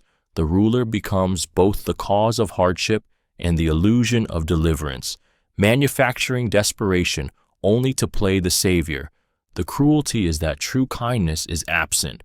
Behind the gifts are hidden motives, silencing dissent, distracting from corruption, or buying loyalty that fear alone cannot secure. The people cheer, tears in their eyes, never realizing that their gratitude has been weaponized, that their praise is the very tool being used to keep them submissive. Controlled scarcity. Controlled scarcity is a ruthless manipulation that turns human need into chains, deliberately withholding resources to create dependence and obedience. At its core, it is not the natural absence of food, medicine, or opportunity, but the calculated restriction of them. Leaders and elites decide who eats and who starves, who thrives and who suffers, until survival itself feels like a privilege granted only by their mercy. This technique thrives because scarcity awakens primal fear. When people face empty shelves, long bread lines, or dwindling wages, their minds shift from questioning authority to securing the basics of life. A starving man does not rebel, he pleads. A mother without medicine for her child does not resist, she obeys. By keeping the population desperate, rulers eliminate the energy and unity needed for resistance. Scarcity is often disguised as necessity. Leaders claim shortages are the fault of enemies, sanctions, or traitors, even when the shortages are carefully engineered. Ration cards, restricted goods, and black markets become tools of control, where loyalty buys access and dissent brings starvation. Over time, people begin to see their ruler not as the cause of suffering, but as their only lifeline, thanking them even for crumbs. The cruelty of controlled scarcity is that it weaponizes human need, turning the most basic instincts of survival into tools of submission. It grinds dignity into dust, forcing people to beg for what should already be theirs. And in that desperation, the manipulator thrives, feeding not the people's hunger, but their own insatiable hunger for power. Using spies within families. Using spies within families is one of the most sinister and soul-crushing tactics ever wielded by powerful leaders, a method that doesn't just control people's actions, but poisons the very bonds that make us human. At its core, it is the deliberate corruption of trust, turning husbands, wives, children, and siblings into instruments of surveillance. When the walls of one's own home echo with suspicion, nowhere remains safe. Leaders exploit this tactic because family is where people feel most free to speak their minds. In the privacy of the home, secrets spill, frustrations surface, and forbidden truths are whispered. By planting spies among relatives or coercing them into betraying one another, rulers strip away even that fragile refuge. A careless word at the dinner table can become a death sentence when repeated to the ears of authority. The brilliance of this cruelty lies in its psychological devastation. Parents begin to fear their children's questions, Spouses watch each other with quiet suspicion. Siblings measure every word. The natural instinct to trust family becomes twisted into dread as love is weaponized against itself. Over time, people internalize silence, smothering their own voices because they cannot risk speaking, even to those closest to them. This tactic creates a society of ghosts, where intimacy is shattered and isolation thrives. People learn that loyalty to the leader outweighs loyalty to blood. Betrayal becomes virtue, and affection becomes danger. By turning families into cages of suspicion, leaders achieve what violence alone never could: the conquest of the human heart, stolen from within its own sanctuary. Exploiting superstition. Exploiting superstition is one of the most cunning manipulations in history, a tactic that takes humanity's fear of the unknown and turns it into a leash. At its essence, it is the deliberate use of myths, omens, curses, and divine signs to bend people's will. Where logic falters and science is absent, superstition thrives, and leaders who understand this weave it into the very fabric of their rule. This technique is powerful because superstition taps into primal fears: death, disease, misfortune, and the unpredictable forces of nature. When people believe their lives are at the mercy of unseen powers, they desperately cling to anyone who claims control over those forces. Leaders exploit this by presenting themselves as chosen interpreters of fate, blessed with the ability to protect followers from curses or unleash destruction on enemies. Suddenly, obedience is not just political, it feels like survival. Exploitation of superstition often takes ritual form. Eclipses are framed as signs of divine favor or wrath. Natural disasters are spun as punishments for disobedience, and leaders are shown as miracle workers whose very presence wards off evil. People are told their prosperity depends on loyalty, their misfortunes blamed on hidden traitors or enemies of the state. Fear of the supernatural is transformed into fear of disobedience. The cruelty of this manipulation lies in how it chains the mind. Instead of questioning oppression, people fear unseen forces and trust only the leader's protection. Entire communities bend under invisible threats, trapped in a world where reason is silence and every shadow hides an omen. And in that darkness, superstition becomes the ruler's sharpest weapon, one that enslaves not through force, but through belief itself. Symbolic displays of power. Symbolic displays of power are among the most intoxicating manipulations in history. Carefully crafted illusions meant to overwhelm the senses and etch dominance into the minds of all who witness them. At their core, these spectacles are not about practicality, but about psychology. Towering monuments, lavish ceremonies, colossal armies marching in perfect unison, all designed to whisper the same message: resistance is futile, obedience is inevitable. Humans are deeply influenced by symbols. We read meaning into size, into grandeur, into spectacle. Leaders exploit this instinct by surrounding themselves with overwhelming displays of wealth and strength. Golden palaces rise above starving cities, parades thunder through streets while citizens watch in awe.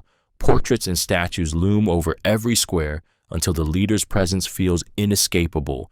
Even silence is turned into power when vast halls are filled with trembling subjects forced to bow before the throne. The brilliance of symbolic power is that it seeps into the subconscious. A colossal statue does not simply honor a leader, it makes them feel eternal. A carefully staged military display does not just show discipline, it convinces people they are too weak to ever challenge it. The more dazzling the display, the more invisible the manipulation becomes, as people confuse spectacle with truth. What makes this tactic devastating is its permanence. Fear can fade, propaganda can be questioned, but symbols endure. They remain carved into stone, painted onto walls, woven into flags, lingering in memory long after the spectacle ends. And so, even when the leader is absent, their shadow looms, towering, unyielding, and unshakable in the minds of those who dared to witness it, punishing entire communities for dissent. Punishing entire communities for dissent is a manipulation rooted in terror, a method that ensures resistance dies not just in the hearts of rebels, but in the homes of everyone around them. At its core, it is collective punishment, the deliberate choice to make the price of defiance so unbearable that no one dares to question authority again. Instead of targeting a single dissenter, rulers unleash suffering on families, villages, or entire groups, turning resistance into a curse that destroys more than the individual. This tactic thrives because humans are bound by community. People will risk their own lives for freedom, but when the cost is the lives of their children, their parents, their neighbors, the will to resist crumbles. Leaders exploit this bond, making rebellion not a matter of bravery, but of betrayal. If one person speaks out, all suffer. Homes are burned, food withheld, livelihoods destroyed, and innocence punished until fear becomes generational. The cruelty lies in its ability to poison unity. Neighbors begin to police each other, terrified that one person's defiance will bring ruin upon them all. Whispers of resistance are drowned in angry pleas for silence, not because people agree with the regime, but because they are too afraid of what will follow. Over time, communities become cages where the people themselves enforce the ruler's control. Punishing entire communities does more than silence dissent. It reshapes the soul of society. It transforms solidarity into suspicion, courage into guilt, and hope into silence, leaving behind not just obedience, but a scar so deep it haunts generations long after the oppressor is gone. Flattery of elites. Flattery of elites is one of the most deceptively charming yet corrosive tools of manipulation, a strategy that transforms the vanity of the powerful into a leash around their necks.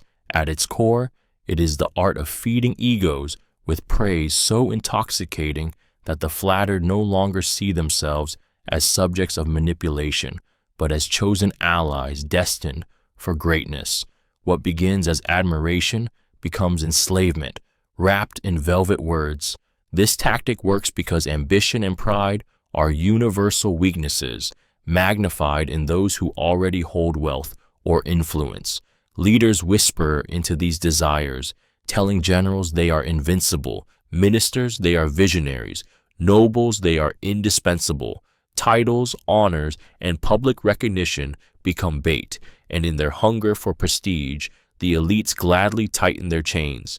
They mistake compliments for truth, failing to see how they are being used as pawns in a much larger game. Flattery not only secures loyalty, but also silences dissent. Few dare challenge a ruler who showers them with admiration, for fear of losing the precious validation they crave. Over time, elites become blind enforcers of the leader's will, convinced they are partners in glory rather than tools of control. The brilliance of this manipulation is that it costs nothing. A few words of praise, a medal, a portrait hung in a hall, cheap gestures that buy immeasurable loyalty. And yet, behind the smiles and applause lies betrayal, for when the leader no longer needs them, those once flattered are discarded, left broken and bewildered, wondering how sweet words became their undoing. Pitting advisors against each other. Pitting advisors against each other is one of the most devious strategies of manipulation, a tactic designed to ensure that no ally ever grows strong enough to become a rival.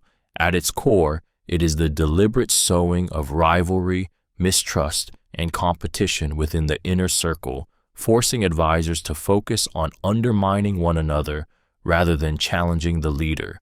The ruler sits at the center of this chaos, untouchable, while those beneath them claw at each other for scraps of influence.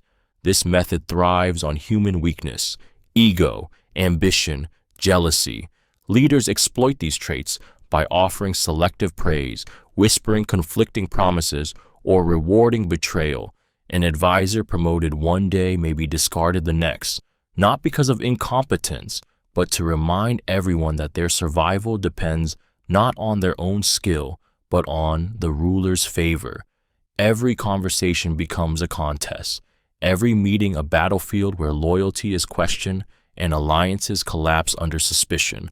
The brilliance of this tactic lies in its self-sustaining nature.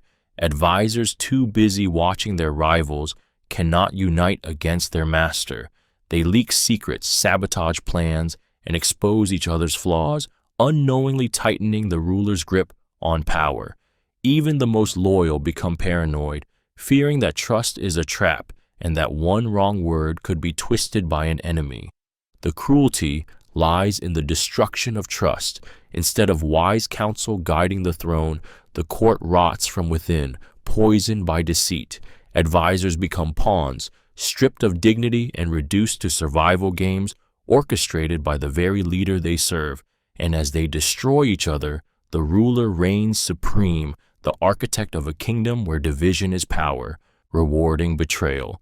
Rewarding betrayal is one of the most poisonous manipulations of power, a tactic that turns treachery into currency and loyalty into a liability. At its heart, it is the deliberate act of elevating those who betray their friends, families, or comrades while crushing those who remain steadfast. By twisting morality upside down, leaders create a world where the quickest path to survival, or even glory, is to stab someone else in the back. The brilliance of this tactic is that it spreads fear and distrust like wildfire. When betrayal is rewarded with riches, titles, or safety, people begin to wonder who among them can be trusted. Friends grow cautious, conspirators turn hesitant, and every movement risks exposure. The leader no longer needs to hunt enemies.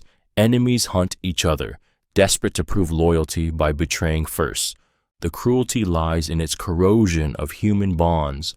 Betrayal strikes deeper than open violence because it shatters the very trust that holds societies together.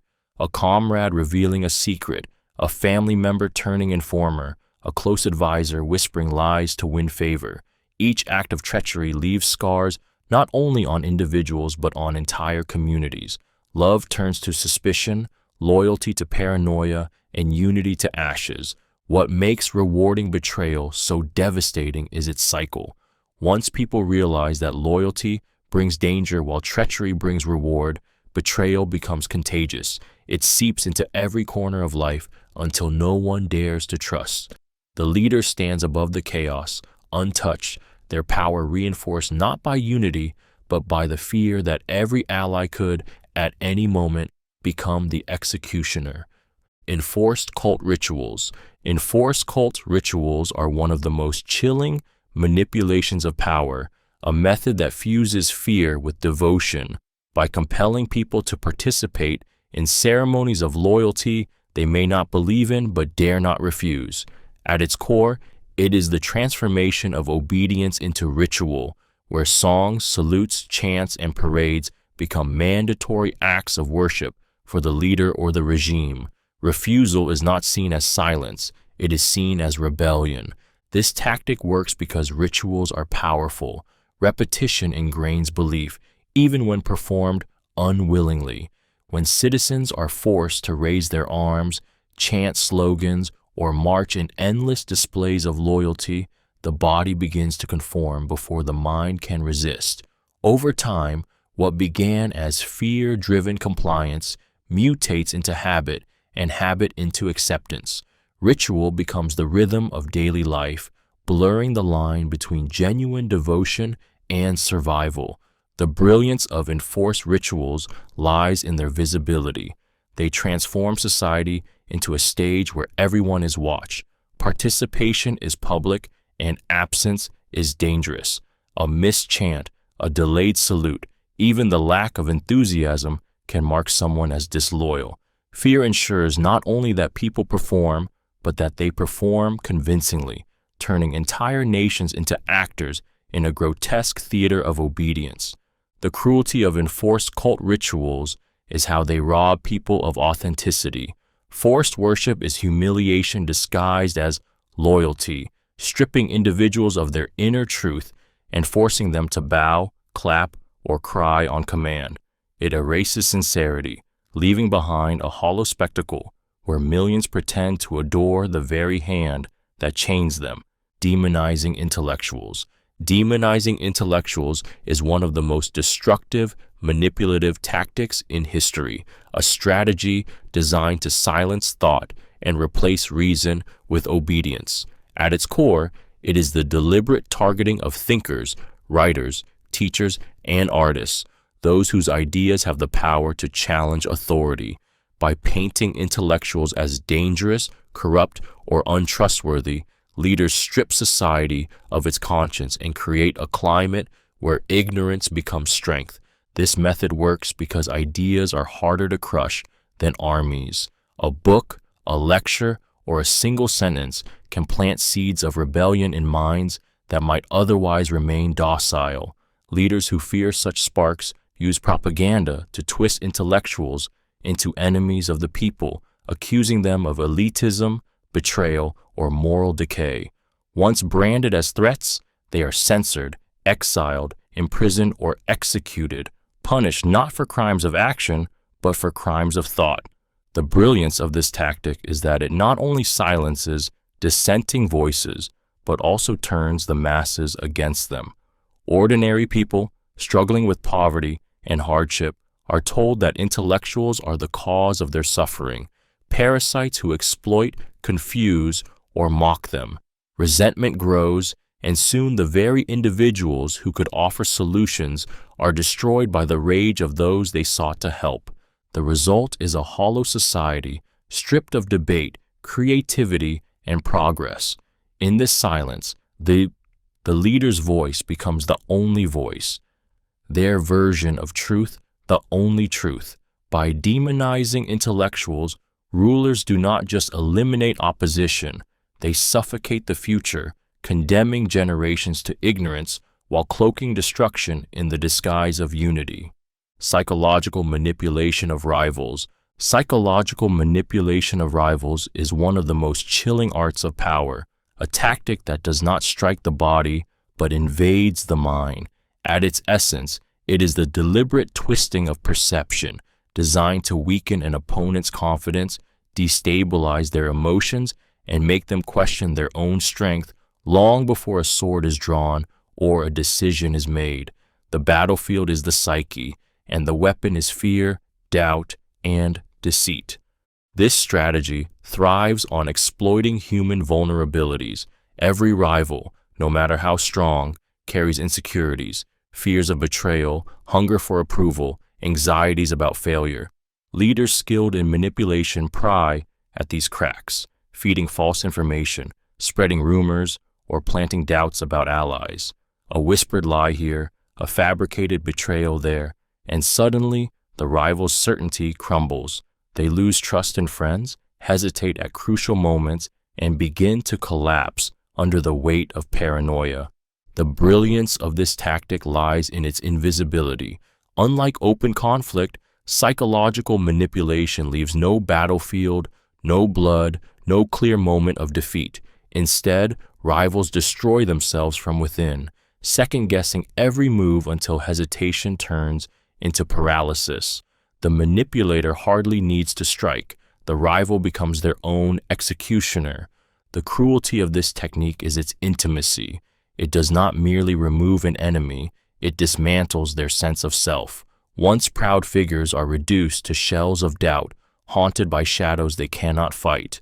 In the end, psychological manipulation of rivals proves that the sharpest blade is not steel, but control over the fragile landscape of the human mind.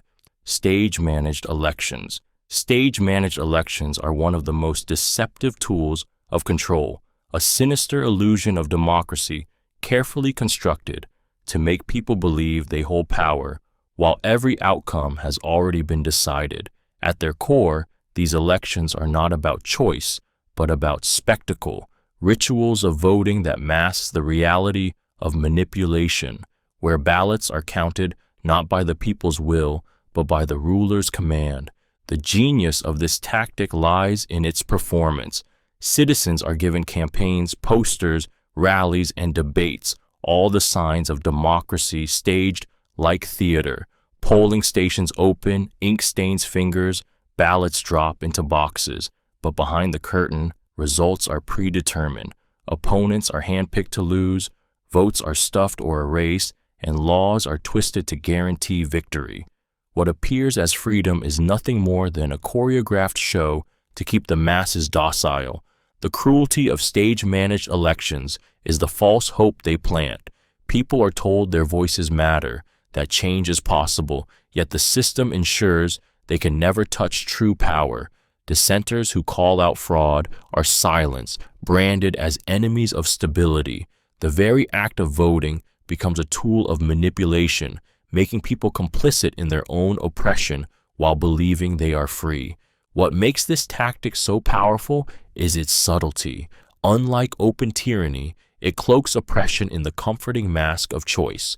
Citizens celebrate their right to vote, never realizing the results were inked long before the ballots were cast. And so, they cheer for their captors, shackled by the illusion that their freedom was never stolen, only exercised. Constant rewriting of laws. Constant rewriting of laws is a manipulation that transforms justice into quicksand, where rules shift so frequently that no one can find solid ground. At its core, it is the deliberate use of legal chaos to keep citizens and rivals disoriented, ensuring that what is permitted today may be punished tomorrow. By endlessly changing the framework of legality, rulers make the law less about fairness and more about control. This tactic thrives because humans rely on stability. People build their lives on rules, believing that laws provide order and protection. But when leaders twist and rewrite them without warning, uncertainty spreads like a plague.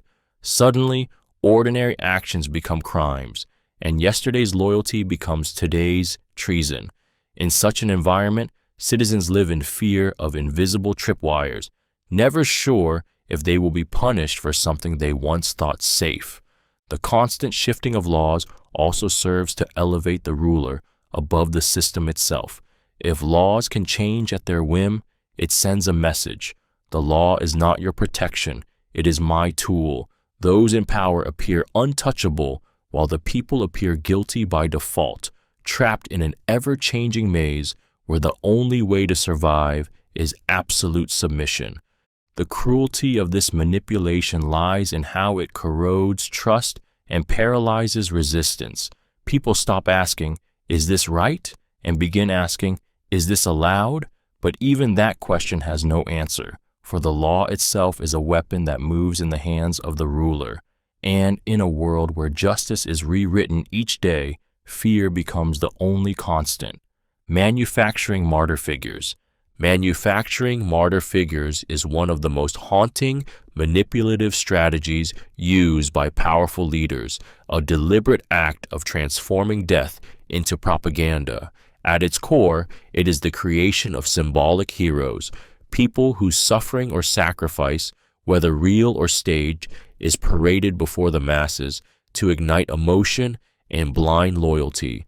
These martyrs become larger than life, their stories twisted into tools that bind the living to the leader's cause. This tactic works because humans are deeply moved by sacrifice. When someone is portrayed as having died for the nation, the people, or the vision of the leader, their memory becomes sacred. Leaders seize this instinct, orchestrating funerals filled with spectacle, statues raised in reverence, and tales of bravery repeated until they sound like scripture. The martyr becomes a vessel into which the public pours grief, anger, and devotion, all of which are redirected into obedience. The manipulation grows darker when martyrdom is manufactured. Sometimes enemies are executed and recast as villains whose deaths prove the leader's righteousness. Other times, loyal followers are sacrificed, their tragic ends spun into symbols of unwavering faith. The people are told their pain must not be wasted, that they must rally, fight, and sacrifice even more to honor the fallen. The brilliance of this cruelty lies in its permanence. Martyrs do not speak, they cannot contradict, and they cannot betray. Their image is immortal, polished, and reshaped endlessly to serve the leader's agenda. In worshiping the dead, the living are chained, compelled to march forward not by reason, but by grief, rage, and a sense of sacred duty forged in blood. Whisper campaigns. Whisper campaigns are one of the most venomous tools of manipulation, a strategy that spreads destruction quietly, invisibly, until reputations collapse and trust evaporates. At its core, it is the art of planting subtle lies, half-truths, and poisonous rumors into the ears of the right people, allowing them to grow like weeds until they strangle an enemy's credibility. No open confrontation is needed, only whispers in the dark that travel faster than truth ever can. This tactic thrives on the fragility of reputation. Human beings are deeply social, their status built on the opinions of others. Leaders who wield whisper campaigns exploit this vulnerability by targeting the doubts already lurking in people's minds. A rumor doesn't need to be fully believed. It only needs to create suspicion. Once suspicion takes root, it spreads, contaminating every interaction and eroding trust until the victim is isolated, discredited, and powerless. The brilliance of whisper campaigns lies in their deniability. The manipulator's hands remain clean while the whispers do their work. Rivals may suspect they are being sabotaged, but without proof, their protests only make them appear defensive, paranoid, or guilty. Meanwhile, the whispers continue, seeding stories of corruption, betrayal, weakness, or scandal, until the target is ruined by shadows, not evidence. The cruelty of this technique is its intimacy. It does not simply destroy power. It poisons relationships, friendships, and loyalties. People begin to doubt even those they once trusted most, while the manipulator watches from above, untouched. By the time the truth emerges, if it ever does, the victim's name is already tarnished, and their fall is complete, brought down not by swords, but by the quiet hiss of whispered lies. Strategic pardons. Strategic pardons are among the most manipulative acts of power, cloaked in the guise of mercy, but rooted in cold calculation. At their core, these pardons are not about justice or compassion. They are tools of control, handed out selectively to reinforce loyalty, silence dissent, and remind everyone that their fate lies entirely in the leader's hands. The brilliance of this tactic lies in timing and theater. A condemned man may be dragged to the edge of execution, only for the ruler to step in dramatically at the last moment, sparing his life as if out of pure benevolence. Crowds gasp, tears flow, and gratitude overwhelms fear. But this mercy is no accident. It is staged, designed to leave the recipient and the audience bound by a sense of eternal debt. The people do not see manipulation, they see a savior. Strategic pardons also serve to divide and control. By pardoning one rival while condemning another, a leader sows confusion and distrust among enemies, turning potential unity into paranoia. By sparing a dissenter, they appear tolerant, while ensuring that spared individual is forever marked as indebted, cautious, and unlikely to rebel again. Mercy becomes a chain far stronger than punishment because it binds the soul rather than the body. The cruelty lies in the illusion of choice. Lives are dangled like playthings, spared or destroyed not by law or justice, but by whim. The leader becomes both executioner and redeemer, feared for their power to kill, adored for their power to forgive. And in that twisted balance, the people forget that true mercy was never the motive, only control. Public shaming of dissenters. Public shaming of dissenters is a manipulation designed to break not only the body of the rebel, but the spirit of everyone watching. At its core, it is the weaponization of humiliation, dragging those who dare to oppose into the light and reducing them to objects of ridicule, scorn, and fear. Instead of silencing one voice in private, the punishment is displayed like theater, ensuring the entire community absorbs the lesson.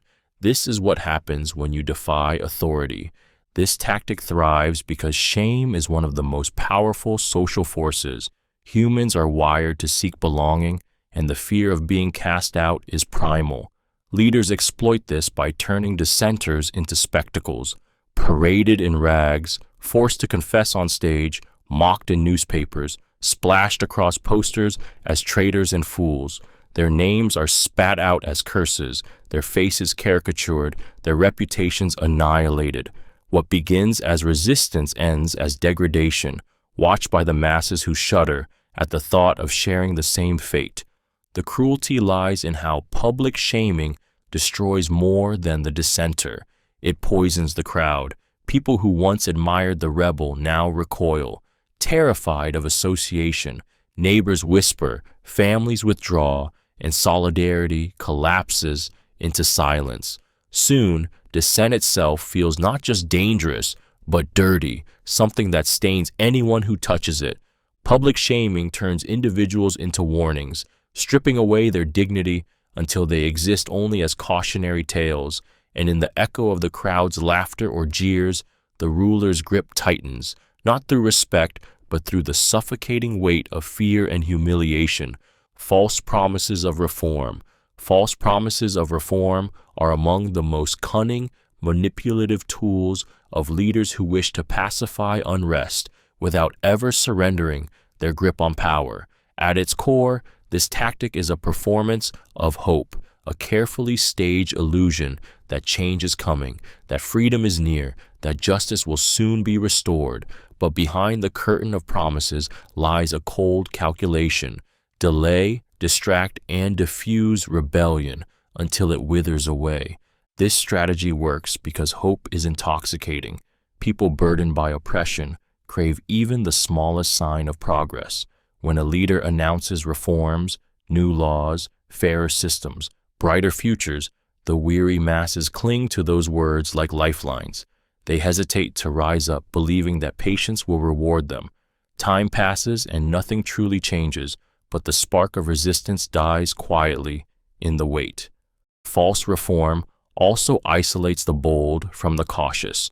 Those who continue to demand action are painted as impatient troublemakers, while others cling to the illusion that reform is on the horizon. Division grows, unity collapses, and the momentum of rebellion shatters under the weight of uncertainty. The leader, meanwhile, strengthens their hold, using delay as a weapon sharper than any sword. The cruelty of this manipulation lies in its repetition. Broken promises can be repackaged, rebranded, and resold again and again because people's hunger for change blinds them to the pattern. In the end, false reform is not about progress at all. It is about exhaustion. By dangling hope like bait, leaders drain the will to fight, leaving behind a population too weary to realize they have been deceived all along. Disinformation campaigns. Disinformation campaigns are one of the most corrosive weapons of control, a strategy built not on silencing the truth, but on drowning it. At their core, they are the deliberate flooding of society with falsehoods, half-truths, and contradictory stories until people can no longer tell fact from fiction. The goal is not to convince everyone of a single lie, but to exhaust them with so many versions of reality that they give up searching for the truth altogether. This tactic thrives on human vulnerability to confusion. When people are overwhelmed with conflicting narratives, their minds crave certainty, and they cling to the loudest, most repeated voice, the one crafted by the manipulator. Leaders exploit this by seeding false reports through newspapers, radio, social media, or carefully chosen experts. Lies are wrapped in just enough truth to feel believable, making the deception nearly impossible to untangle. The brilliance of disinformation lies in its ability to destabilize entire populations. Citizens stop trusting journalists, scholars, even their own neighbors, because everyone could be a source of lies. Once trust collapses, people become easier to control, because in a fog of uncertainty, the leader's narrative shines like the only guiding light. Doubt becomes a weapon sharper than any sword, and truth becomes irrelevant. The cruelty of this method is its permanence. Even when lies are exposed, doubt lingers, infecting memory itself. People begin to question not only the present, but their own past beliefs. In such a world, control does not come from enforcing obedience. It comes from rewriting reality until people are too broken, too weary to resist the story they are told. Exploiting famine or disaster. Exploiting famine or disaster is one of the darkest manipulations of power, a ruthless tactic where human suffering becomes a currency for control.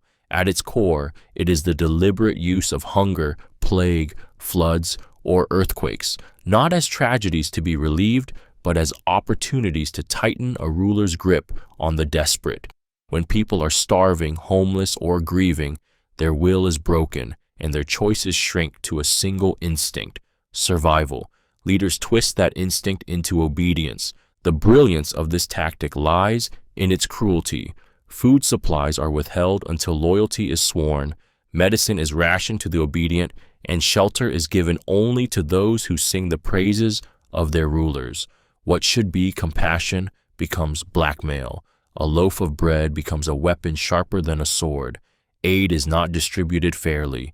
It is paraded, politicized, and exploited until people believe their survival depends not on their own strength, but on the benevolence of their leader. Disasters also become stages for illusion. Leaders may exaggerate the scale of suffering to justify seizing emergency powers, or they may orchestrate dramatic rescues, arriving just in time to save the very victims left vulnerable by their own negligence. Through spectacle, they transform from the cause of pain into the savior, rewriting themselves as indispensable heroes. The cruelty of exploiting disaster lies not just in prolonging suffering, but in reshaping it into gratitude. The people, broken by hunger and loss, cling to the hand that feeds them, never realizing it was the same hand that let them starve. Their misery becomes their chains, and their gratitude becomes the lock. Manipulating succession plans. Manipulating succession plans is one of the most cunning strategies of control, a game played not just with power in the present, but with power in the future. At its core, it is the art of ensuring that when the ruler steps down or dies, their influence does not die with them. Through deception, favoritism, and ruthless elimination of rivals, leaders reshape the path of inheritance so that only those who serve their interests rise, while true challengers are cast aside, imprisoned, or destroyed. This tactic thrives because humans fear uncertainty. Few things create more instability than a struggle for succession, and rulers exploit this fear by presenting themselves as the only ones capable of ensuring order. They manipulate bloodlines, forge or erase claims, and set heirs against each other like pieces on a chessboard. By keeping successors divided or dependent, the leader guarantees that no single figure grows strong enough to threaten their throne while they are alive. But the manipulation runs deeper. Promises are dangled, withdrawn, then dangled again, leaving potential heirs desperate for approval. Some are publicly praised one day, only to be denounced the next, their loyalty tested through endless cycles of hope and fear. This keeps everyone competing for the ruler's favor, ensuring obedience while preventing unity. The cruelty of manipulating succession is that it poisons generations. Families are torn apart, children raised in paranoia, and entire nations thrust into turmoil the moment the ruler's grip finally breaks. In the end, the legacy left behind is not stability, but a trail of betrayal and blood, carefully crafted to ensure the ruler's shadow looms even after death. Grand architecture to all subjects. Grand architecture to all subjects is one of the most dazzling yet sinister tools of manipulation, a strategy that turns stone and steel into monuments of domination. At its core, it is the construction of buildings, palaces, statues, and entire cityscapes so monumental in scale that they overwhelm the human spirit, convincing people that the leader who built them must be larger than life. These structures are not homes or halls. They are weapons of awe. This tactic works because architecture is not just physical, it is psychological. When people stand before towering monuments or vast plazas, they feel small, insignificant, humbled. Leaders exploit this instinct, designing colossal structures to embody their supposed power and permanence. The message is clear: I am eternal, I am immovable, I am the foundation upon which this world rests. The people, by contrast, are reduced to ants crawling at the feet of giants. Grand projects also serve as distractions. While citizens suffer shortages, hunger, or unrest, the regime parades gleaming palaces and monumental statues as proof of progress and strength. The public is told to take pride in these achievements, to see them as symbols of national greatness, even if they are built on the broken backs of forced laborers or with wealth stolen from the poor. The brilliance of this manipulation is its permanence. Words fade, speeches are forgotten, but buildings endure. Long after the leader is gone, the structures remain, cementing their image in stone and memory. Grand architecture does not just impress the eye, it colonizes the mind, teaching generations that greatness belongs not to the people, but to the ruler who dared to build like a god. Staged accidental deaths. Staged accidental deaths are one of the most chilling tools of power, a tactic that eliminates rivals while cloaking murder in the disguise of fate. At its essence, it is the orchestration of deaths that appear natural, coincidental, or unavoidable. An unexpected car crash, a sudden illness, a tragic fall, events that seem to be the cruel hand of chance, but in reality are carefully engineered acts of control. This strategy thrives on subtlety. An assassination in plain sight sparks outrage, but an accident breeds resignation. People mourn, speculate, and move on, never fully certain whether the hand of man or destiny struck the blow. The brilliance of this method is in its plausibility. Who can argue with bad luck, mechanical failure, or a silent poison disguised as disease? Even whispers of suspicion often fade, drowned by the comfort of believing in coincidence. For rulers, these staged accidents serve multiple purposes. They remove dangerous opponents without the burden of blame, allowing the leader to maintain an image of clean hands. They also spread paranoia, for when death appears random, everyone wonders who will be next, and no one knows how to guard against fate. Fear multiplies, leaving rivals sleepless and the public subdued. The cruelty of this tactic lies in its invisibility. Victims are erased not as martyrs but as tragedies, denied even the dignity of openly dying for a cause. Families are left questioning but powerless to prove the truth. And so, behind the veil of chance, leaders wield death as their quietest weapon, reminding all who watch that even fate itself seems to conspire in their favor. Fabricating lineage or ancestry. Fabricating lineage or ancestry is a manipulation as old as thrones themselves, a calculated rewriting of bloodlines to wrap fragile rulers in the armor of legitimacy. At its core, this tactic is the forging of false heritage, claims of descent from gods, heroes, or legendary dynasties, designed to convince the masses that the leader's power is not merely political, but sacred, eternal, and inevitable. The brilliance of this deception lies in its ability to reach beyond reason into myth. People long to believe their rulers are more than ordinary men and women, that they are chosen by fate, descended from greatness, or anointed by divine will. Leaders exploit this yearning, weaving elaborate genealogies, commissioning historians to pen glorious lies, and erecting monuments that prove their sacred origin. In a world where stories shape reality, ancestry becomes a weapon sharper than steel. The cruelty of fabricated lineage is that it robs people of truth while chaining them with reverence. To question the ruler's ancestry is to question history itself, to stand against gods, legends, and destiny. Dissenters are silenced not by fear of punishment, but by the weight of tradition and the terror of blasphemy. Even when the people suffer, they endure, convinced that their leader's bloodline gives suffering a higher purpose.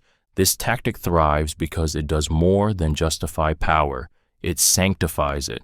A tyrant with no claim to nobility becomes a descendant of kings. A usurper becomes the chosen heir of divine prophecy.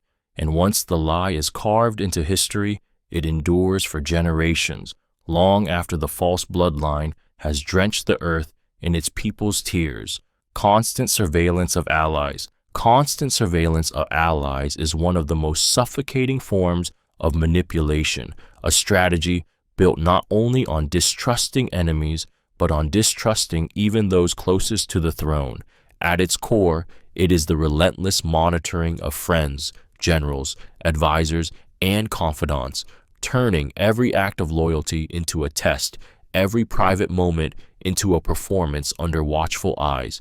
In such a world, allies are never trusted, only tolerated under the cold gaze of suspicion. This tactic thrives because fear of betrayal haunts every ruler. History is filled with leaders toppled not by open revolt, but by the hands of their own inner circle. To prevent this, manipulators plant spies in palaces, wiretap conversations, intercept letters, and encourage informants to report even the smallest whisper. Allies begin to live in cages of paranoia, unsure whether their colleague, servant, or even family member is secretly gathering evidence against them.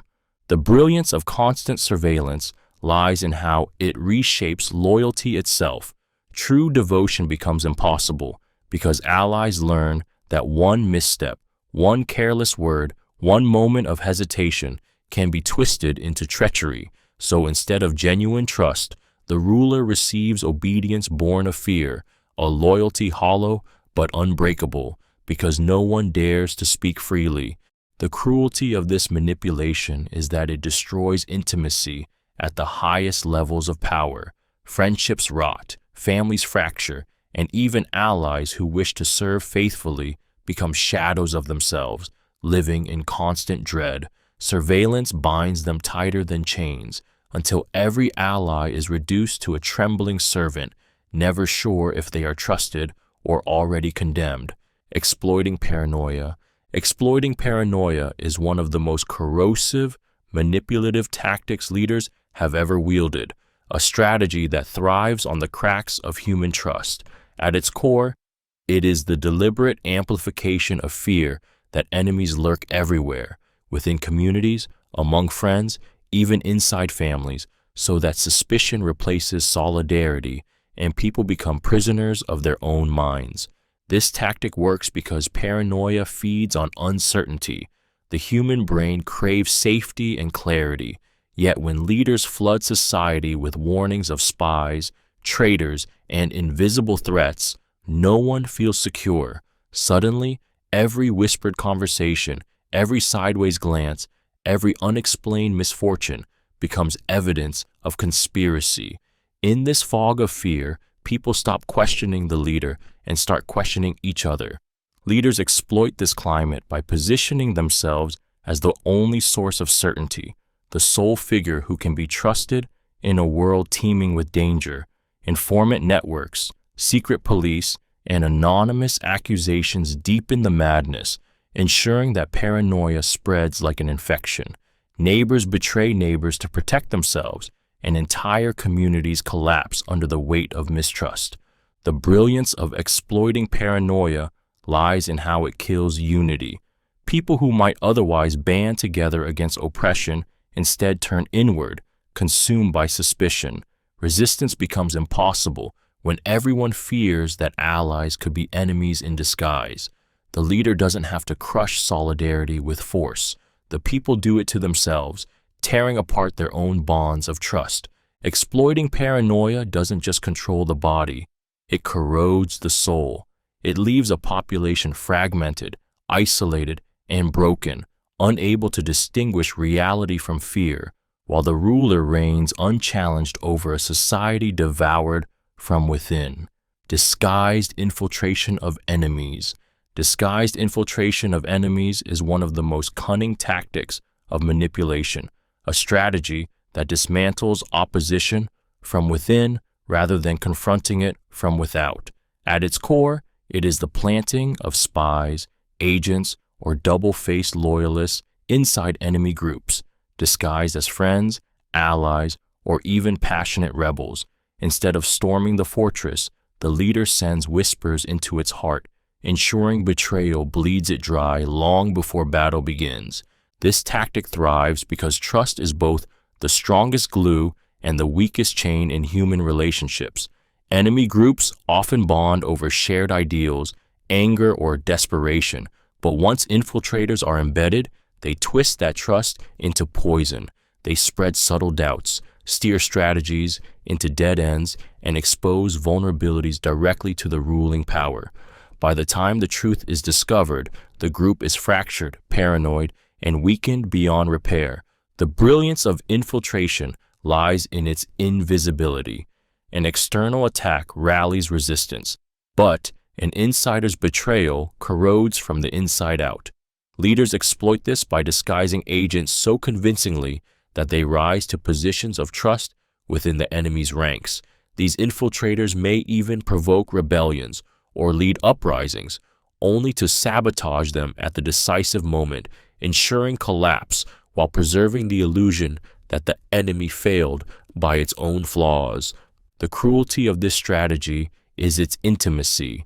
Bonds of brotherhood are revealed as illusions, secrets confided in loyalty are weaponized, and the very hope of resistance is suffocated under suspicion.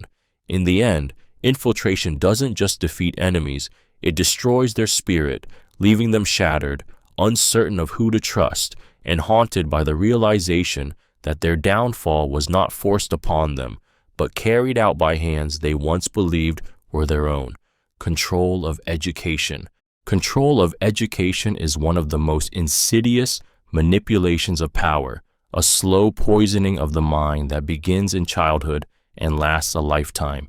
At its core, it is the deliberate shaping of knowledge, values, and memory so that entire generations grow up seeing the world not as it is, but as their rulers want it to be. It is the theft of truth, repackaged as lessons, until obedience becomes as natural as breathing. The brilliance of this tactic lies in its patience. Leaders who control schools do not need to fear rebellion tomorrow because they are planting seeds that ensure rebellion may never come at all. Children recite slogans instead of learning to question. They memorize myths instead of history, and they are taught to love their rulers before they can even spell the word freedom. By the time they become adults, loyalty is not demanded. It is ingrained. Control of education also ensures the silencing of dangerous knowledge. Books are banned or rewritten, teachers are monitored, and curriculums are cleansed of any thought that might spark defiance. Critical thinking is replaced with conformity, and creativity is smothered under state-approved truths. The result is not just ignorance, but dependence, a population that cannot imagine a reality beyond the one they have been taught. The cruelty of this manipulation is that it robs people of the very tools they would need to recognize their chains. Generations grow up not knowing they are enslaved, convinced instead that they are free, enlightened, and fortunate. In controlling education, leaders do more than rewrite the present. They rewrite the future, ensuring that even after they are gone, their shadow still rules the minds of the living. Forced labor spectacles. Forced labor spectacles are one of the most dehumanizing manipulations of power, a strategy that turns suffering into a stage play and human beings into props for propaganda. At its core, it is the coercion of citizens, often the poor, prisoners, or minorities, into massive construction projects, marches, or public displays designed not for their benefit, but for the glorification of the ruler. Bridges, monuments, stadiums, and even parades of laborers become symbols of strength, presented as proof of the leader's greatness, while the workers themselves are crushed under the weight of exhaustion. This tactic thrives because it transforms pain into pride. The public sees gleaming palaces, towering statues, and vast highways, all branded as achievements of the regime. Leaders boast of progress, parading the results of forced toil as evidence of prosperity, while carefully hiding the misery behind it. The workers' sweat and suffering are erased, replaced by images of smiling faces staged for cameras, convincing the nation that labor is love for the state. But the true purpose is not construction, it is control. By forcing people into endless toil, rulers drain their energy, leaving no time for dissent or rebellion.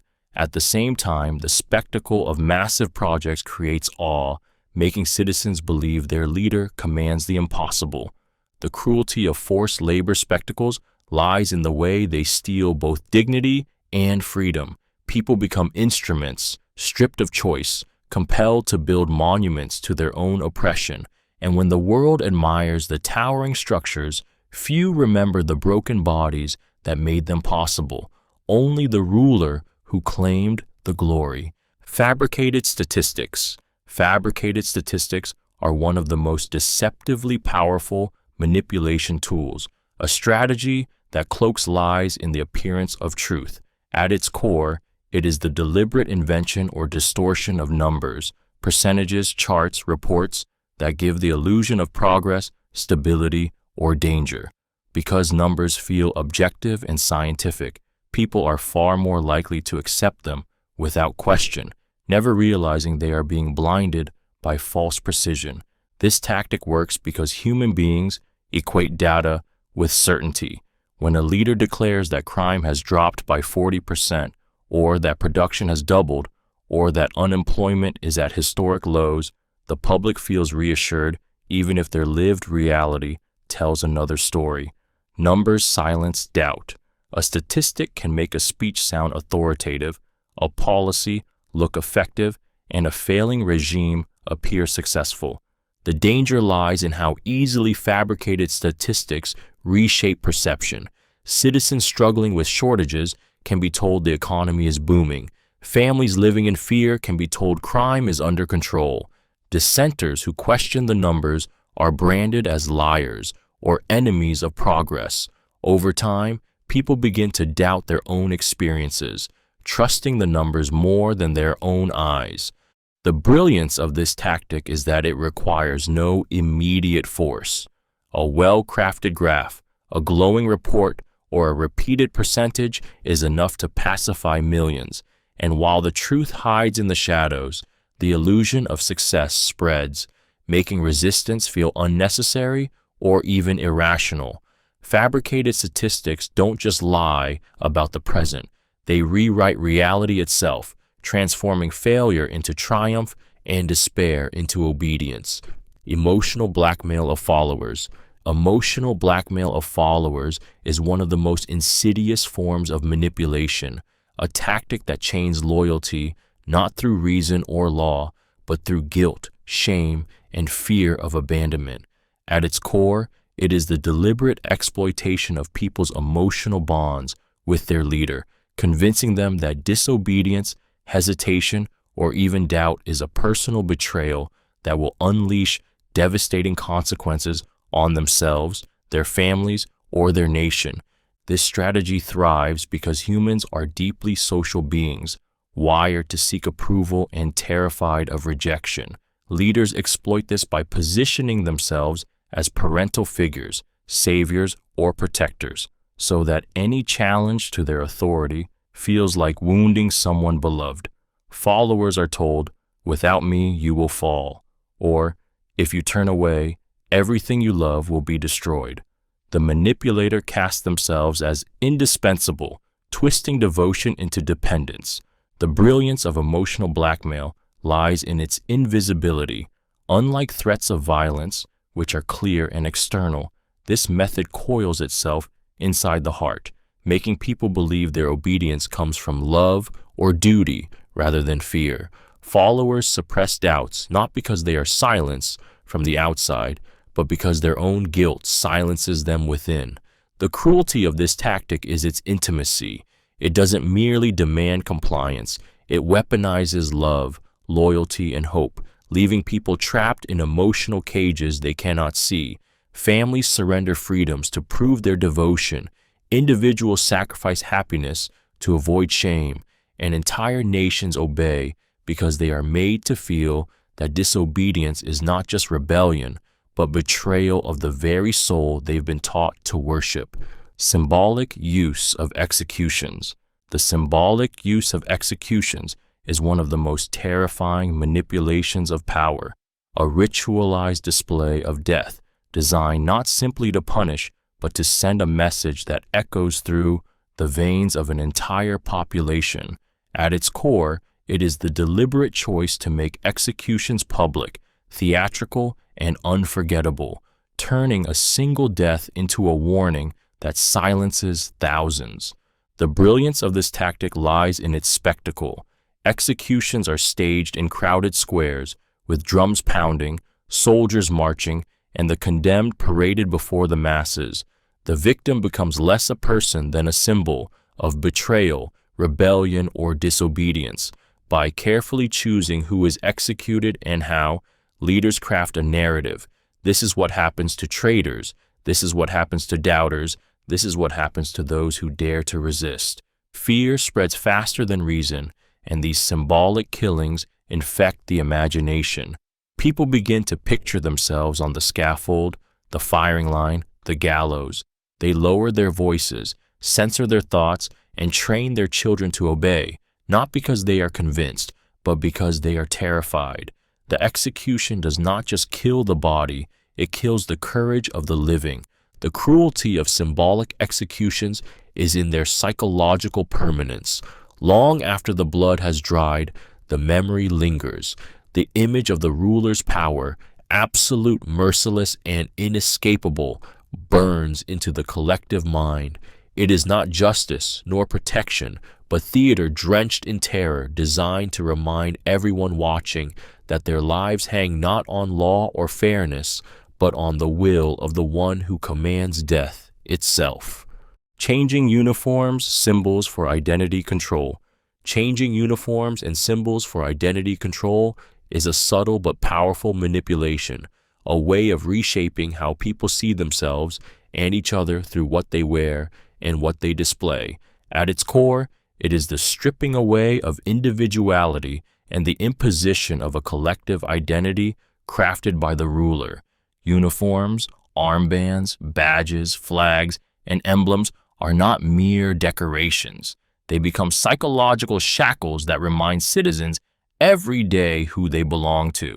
This tactic thrives because humans are deeply influenced by symbols. A uniform dissolves personal identity and replaces it with the identity of the group. Soldiers, workers, even children are dressed in the same colors, taught to march in step, to chant the same slogans, to raise the same flag. Over time, people stop seeing themselves as individuals with private desires and begin to see themselves as mere extensions of the regime. The manipulation runs deeper still. By forcing the adoption of symbols, leaders control the boundaries of belonging. Those who wear the uniform are loyal. Those who refuse become traitors. Even small acts, like failing to display a flag or wearing a symbol incorrectly, become dangerous markers of disobedience. Identity itself becomes politicized, visible, and monitored at every glance. The cruelty of changing uniforms and symbols lies in how it reshapes the soul. It erases difference, silences individuality, and floods society with constant reminders of the ruler's dominance. People no longer dress for themselves, they dress for power, and in that forced sameness, true identity is suffocated beneath the crushing weight of imposed unity. Rewarding loyalty with plunder. Rewarding loyalty with plunder is one of the most primal and brutal strategies leaders have used to cement their power, a method that appeals directly to greed and hunger for dominance. At its core, it is the deliberate distribution of stolen wealth, conquered lands, or seize privileges to loyal followers, ensuring that their prosperity is tied inseparably to the survival of the regime. Loyalty becomes more than duty, it becomes profit. This tactic works because material rewards speak louder than ideology. Soldiers who might question endless wars fight harder when promised the riches of the defeated. Officials who might hesitate to enforce cruelty obey without question when they know disobedience means losing their estates, titles, or fortunes. Ordinary citizens who remain loyal are given crumbs of privilege, creating a system where betrayal feels like self-destruction. The brilliance of this manipulation lies in how it spreads corruption downward. Those enriched by plunder become enforcers of the leader's power, defending tyranny not out of love, but because their wealth depends on it. Entire classes of society grow complicit, silencing their conscience as they enjoy stolen rewards. In this way, exploitation becomes self-sustaining, greed replaces justice, and theft is reframed as honor. The cruelty, however, festers beneath the surface. Those excluded from the rewards grow resentful, yet fear retaliation. Those who prosper through plunder become prisoners of their own complicity, unable to oppose the leader without risking everything they gained. By rewarding loyalty with plunder, rulers build empires not just of stone and blood, but of corruption, binding their power to the darkest instincts of human desire. Instilling fear of invisible enemies. Instilling fear of invisible enemies is one of the most paralyzing forms of manipulation, a strategy that makes people tremble at threats they cannot see, cannot prove, yet cannot escape. At its core, it is the deliberate invention of dangers that lurk in the shadows, traitors disguised as neighbors, spies hidden in families, or mysterious forces plotting in secret. The genius of this tactic is that the enemy doesn't have to exist. The terror of not knowing is enough to enslave the mind. This method thrives on uncertainty. When people cannot identify the source of danger, they become hyper-vigilant, suspicious of everyone and everything. Leaders exploit this by weaving stories of conspiracies, whispering that enemies are everywhere, invisible but deadly. Each unexplained event, each stroke of bad luck, becomes proof of the lurking threat. Fear spreads faster than truth, infecting communities until paranoia becomes a way of life. The brilliance of this tactic lies in how it corrodes trust. Friends hesitate to confide in each other, families grow cautious with their words, and neighbors become silent strangers. No one knows who is safe, so all turn their gaze upward to the leader, the only figure who claims to see the unseen danger. In this way, fear transforms into dependence, making obedience feel like the only shield against annihilation. The cruelty is that invisible enemies never die. They cannot be defeated because they were never real. They exist only as shadows sustained by fear. And so the people live in a cage with no bars, imprisoned not by force, but by the haunting terror of threats that can never be proven, never be escaped, and never truly end. Leveraging spies in religious institutions.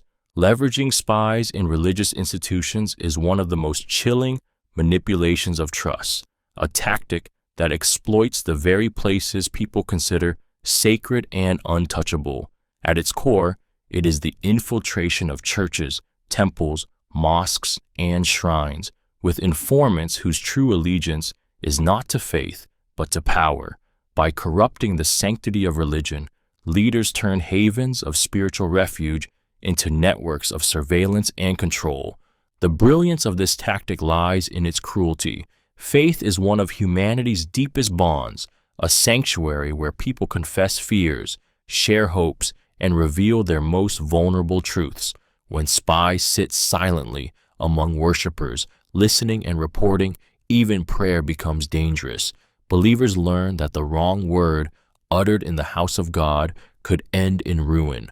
Trust shatters, and the sacred becomes weaponized. Spying within religion also grants leaders an almost divine aura of omniscience. When private sins or whispered doubts are mysteriously known, People believe their ruler sees into their souls. Fear becomes spiritual, convincing the faithful that obedience is not only political, but moral, even holy. Resistance begins to feel like heresy, and silence becomes the only safe prayer. The cruelty of this manipulation is its desecration. It transforms religion, once a shield against despair, into an arm of tyranny. Communities fracture, leaders of faith are compromised, and worshippers live in paranoia rather than peace. By turning the sacred into a snare, rulers extend their reach into the last place people believed untouchable, their own communion with the divine. Ritualized public punishments. Ritualized public punishments are one of the most terrifying manipulations of authority, a spectacle designed not only to destroy the body of the condemned, but to dominate the minds of everyone watching. At its core, it is punishment transformed into theater, executions in the town square, public beatings, staged confessions, and humiliations carried out with precision and ceremony. These events are not about justice, they are about sending a message so powerful that fear becomes permanent.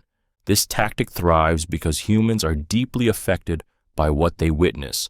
When crowds are gathered to watch a dissenter whipped, paraded, or executed, the horror burns itself into memory.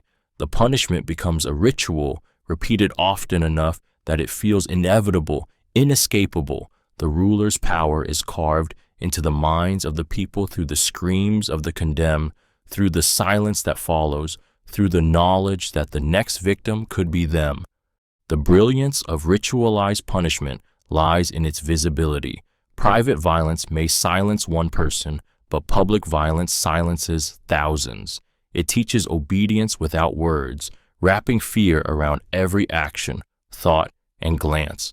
The condemned are stripped not just of life, but of dignity, reduced to examples, symbols of what happens when loyalty falters.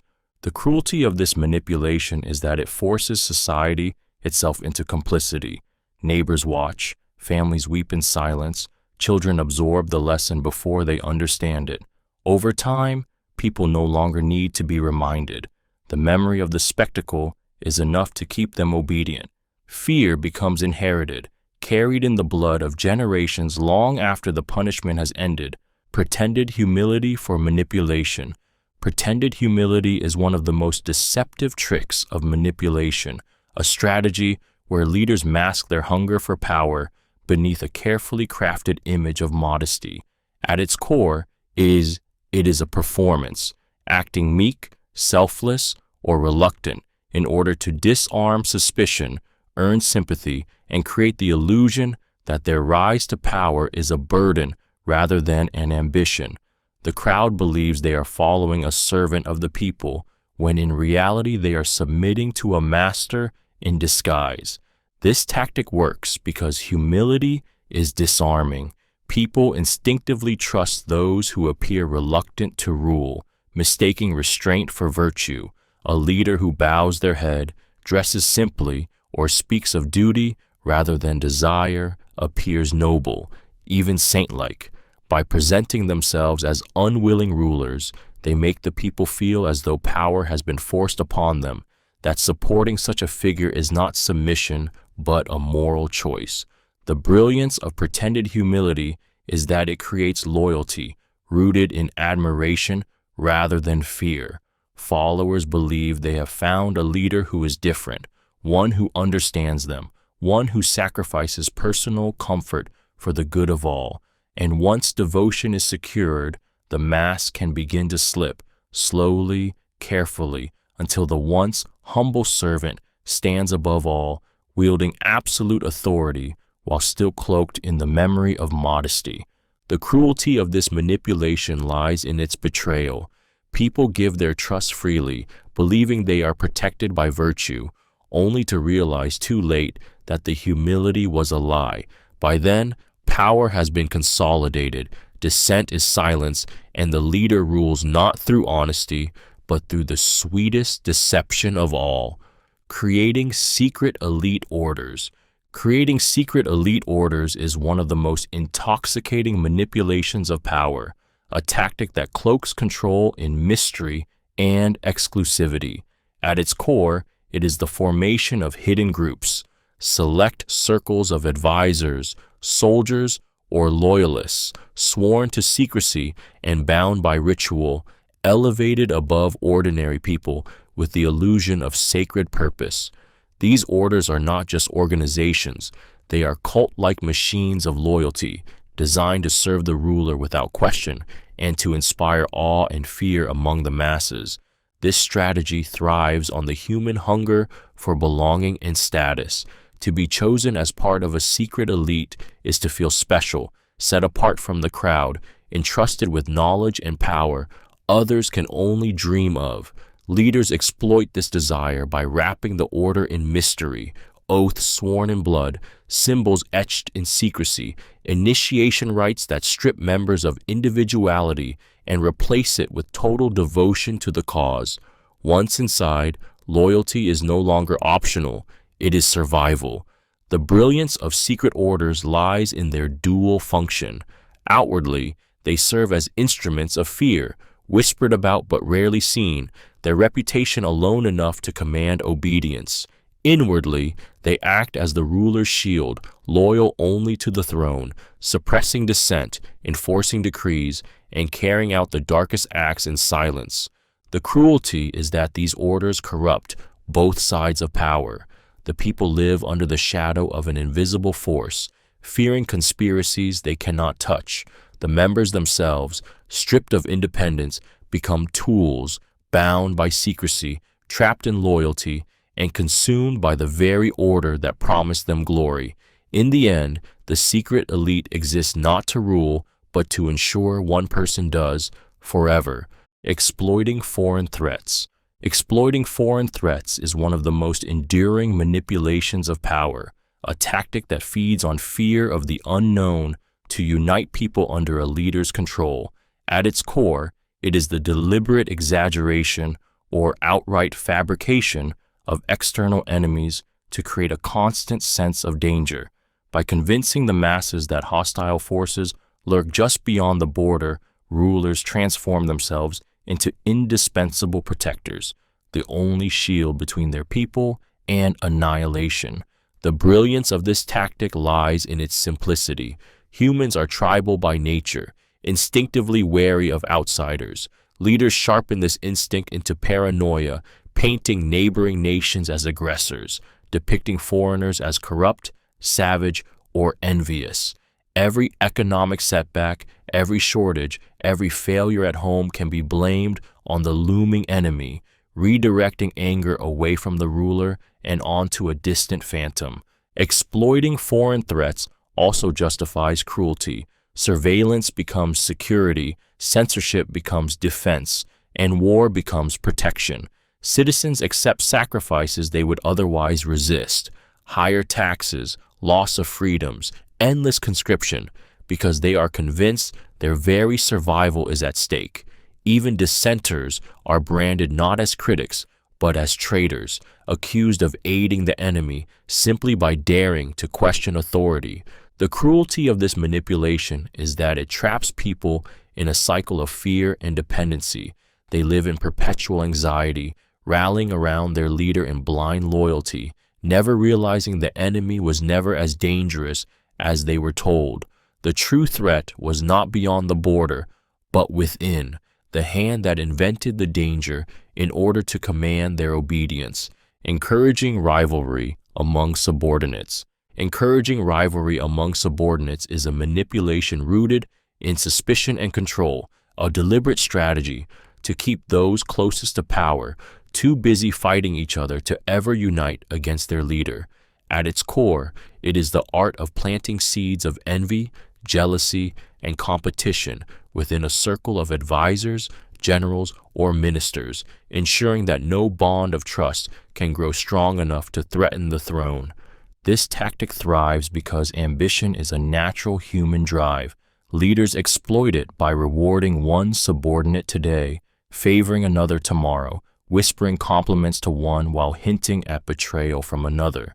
The result is a toxic environment where allies become rivals, always looking over their shoulders, desperate to prove their loyalty and worth. Instead of focusing on collective strength, they exhaust themselves in battles for approval.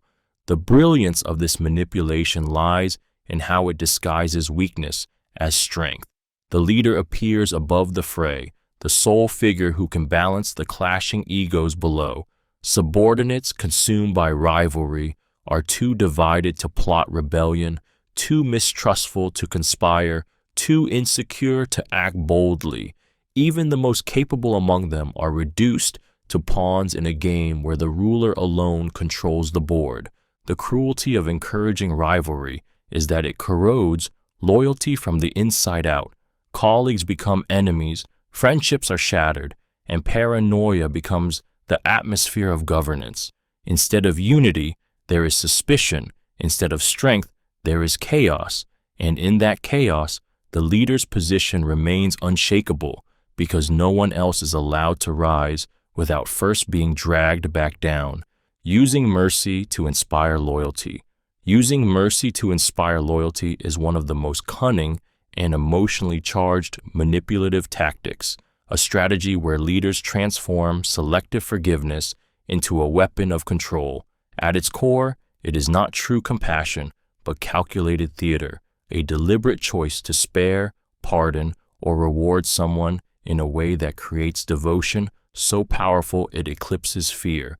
Mercy becomes currency, and the leader decides who is worthy of redemption and who must be crushed. This works because mercy feels deeply personal. When a condemned rival is suddenly spared, when a punished group is granted relief, or when a desperate population is given unexpected leniency, gratitude floods the heart. The spared believe they owe their very survival to the leader. This gratitude twists into loyalty, and loyalty hardens into worship. What should be a basic right, justice, fairness, forgiveness, becomes a gift bestowed by the ruler's hand. The brilliance of this tactic lies in contrast. Leaders create an atmosphere of fear through punishments, purges, or oppression, then spotlight rare acts of mercy as proof of their benevolence. The people, starved of kindness, cling to these moments as miracles, forgetting the cruelty that necessitated them in the first place. Mercy becomes not a virtue, but a performance staged to bind hearts. The cruelty is that such mercy is never free. Those spared become indebted, silenced, and often more loyal than if they had never been threatened at all. Entire populations can be tamed through this manipulation, learning to worship the hand that first tightens the chains and then loosens them ever so slightly, just enough to make captivity feel like grace. Turning allies into scapegoats. Turning allies into scapegoats is one of the most treacherous manipulations of power, a tactic that weaponizes loyalty and sacrifices it for survival. At its core, it is the deliberate betrayal of trusted supporters, those who once stood closest to the throne, cast suddenly as villains responsible for every failure, corruption, or injustice. The ruler walks away cleansed of blame, while the ally is destroyed in a spectacle of disgrace.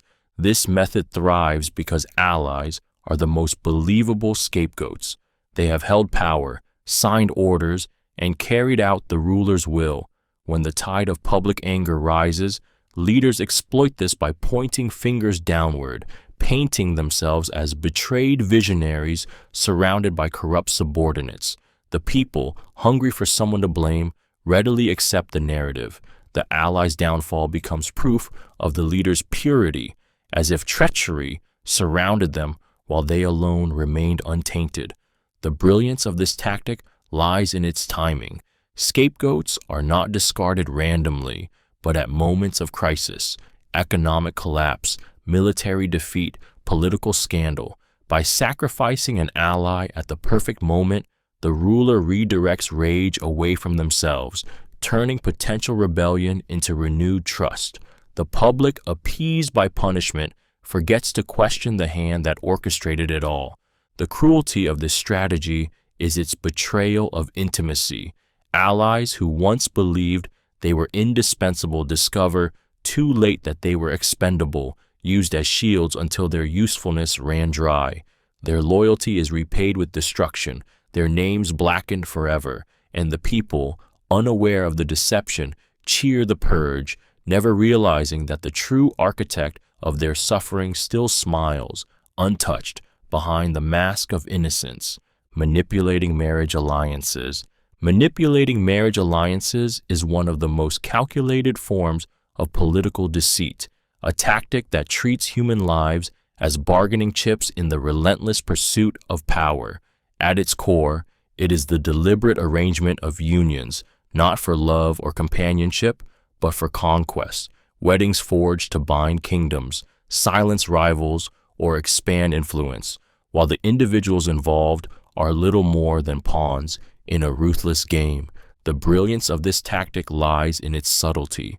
Unlike war, which spills blood, or coups, which draw suspicion, marriage alliances appear peaceful, even noble. Feasts are held, songs are sung, and the people cheer as two families, or entire nations, are joined. Yet beneath the pageantry, power is shifting hands. A single ceremony can turn enemies into reluctant allies, dissolve decades of rivalry, or quietly pave the way for domination without ever drawing a sword. But the cruelty of manipulated marriages is borne by the unwilling participants. Young brides and grooms are stripped of choice, bound to strangers they may despise, condemned to loveless unions that serve thrones instead of hearts. Their happiness is sacrificed on the altar of ambition, their bodies used as tools to forge dynasties and secure treaties. What makes this manipulation especially dangerous is its permanence. A treaty can be broken, but a child born from such a union binds bloodlines together forever. Generations inherit the consequences of a marriage they never chose, living proof of a political deal sealed in bed rather than on the battlefield. Behind the wedding bells and smiles lies a darker truth. Love was never the goal, power was. Forced oaths of loyalty. Forced oaths of loyalty are one of the most suffocating manipulations of power, a demand that obedience be spoken aloud and bound in ritual, so that betrayal can never hide in silence. At its core, it is the coercion of individuals into swearing allegiance to a leader or regime, often under threat of punishment, exile, or death. These oaths are not true promises. They are shackles designed to turn loyalty into a public performance where refusal is as dangerous as open rebellion. This tactic thrives because words carry weight. An oath feels sacred, final, and irreversible. By forcing citizens, soldiers, or officials to swear loyalty, rulers bind them not only legally, but psychologically. Once someone speaks the words, even unwillingly, they become trapped, haunted by the fear of being branded an oath breaker, watched by peers who will not hesitate to report disloyalty. The oath becomes a cage that locks from the inside, forcing the victim to play the part of loyal servant long after their heart has turned cold. The brilliance of forced oaths lies in their visibility. Loyalty spoken in private can be doubted, but loyalty sworn in front of crowds, recorded in documents, or sealed in blood becomes a weapon. It is proof that can be used against anyone, because even hesitation, even silence, can be twisted into treachery. The cruelty of this manipulation is that it turns something sacred into something poisonous. What should be an act of trust becomes an act of fear, stripping away sincerity and replacing it with submission. People are left with no choice but to lie with their own tongues, swearing devotion to the very power that chains them, posing as savior figure. Posing as a savior figure is one of the most intoxicating, manipulative strategies of powerful leaders, a performance designed to make people believe that without the leader, they are lost, broken, or doomed. At its core, it is the construction of an image so grand, so essential, that the leader becomes synonymous with survival itself. They are not just rulers, they are painted as the chosen ones, the redeemers, the only light in a world of chaos. This tactic works because people are drawn to hope in times of despair. When nations collapse into poverty, war, or fear, leaders seize the moment, stepping forward as the answer to all suffering. Their speeches drip with promises of salvation, portraying themselves as selfless guardians who alone can restore dignity, order, and greatness. They turn their rule into a messianic mission, convincing the public that opposing them is not just rebellion, it is betrayal of destiny itself. The brilliance of this manipulation lies in how it erases alternatives. By monopolizing the role of savior, leaders make themselves appear irreplaceable. Every achievement is exaggerated as proof of divine mission, every challenge reframed as a test that only they can overcome. The people, desperate for relief, cling to this illusion, mistaking dependency for devotion. The cruelty emerges when salvation never comes. Instead, suffering deepens, but followers still cling tighter, believing sacrifice is required to achieve the leader's vision. The savior mask blinds them, making them endure exploitation in exchange for hope. By posing as a savior, the leader does not heal wounds, they salt them, ensuring that the people's pain forever fuels their throne. Draining rivals' resources. Draining rivals' resources is one of the most calculated and merciless strategies of manipulation, a tactic that weakens enemies not with open battle, but with slow suffocation. At its core, it is the deliberate bleeding of wealth, influence, and strength until a rival collapses under the weight of scarcity.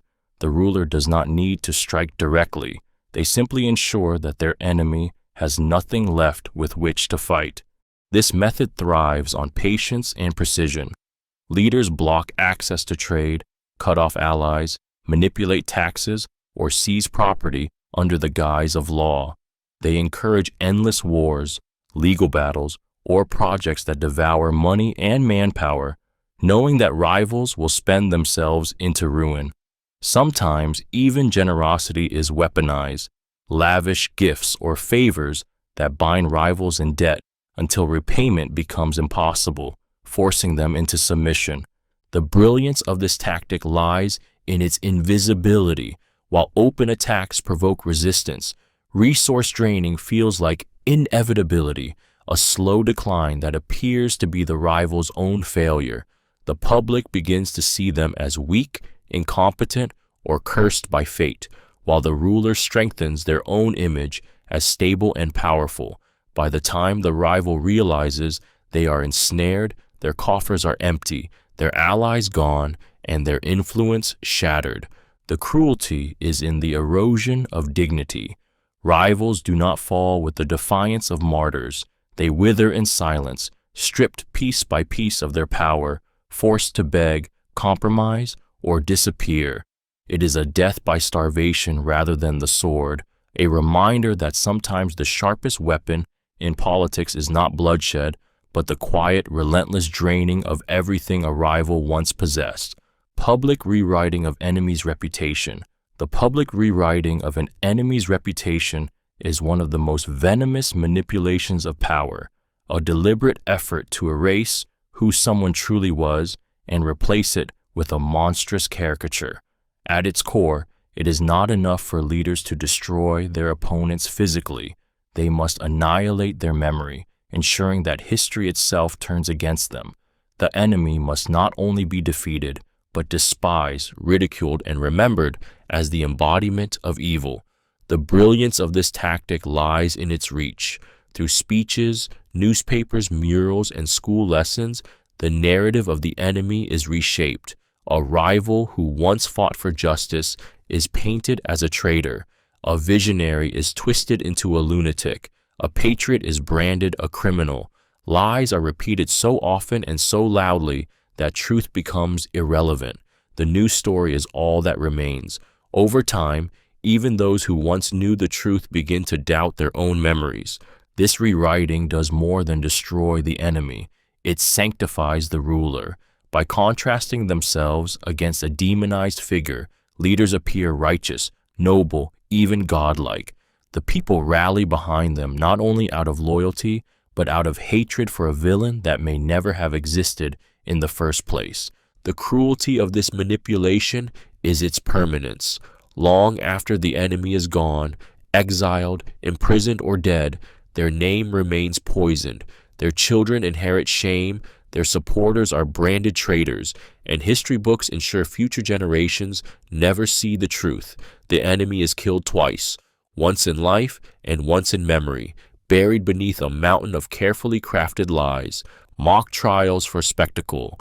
Mock trials for spectacle are one of the most grotesque manipulations of justice, a theater of lies where the verdict is written long before the accused ever stands in the courtroom.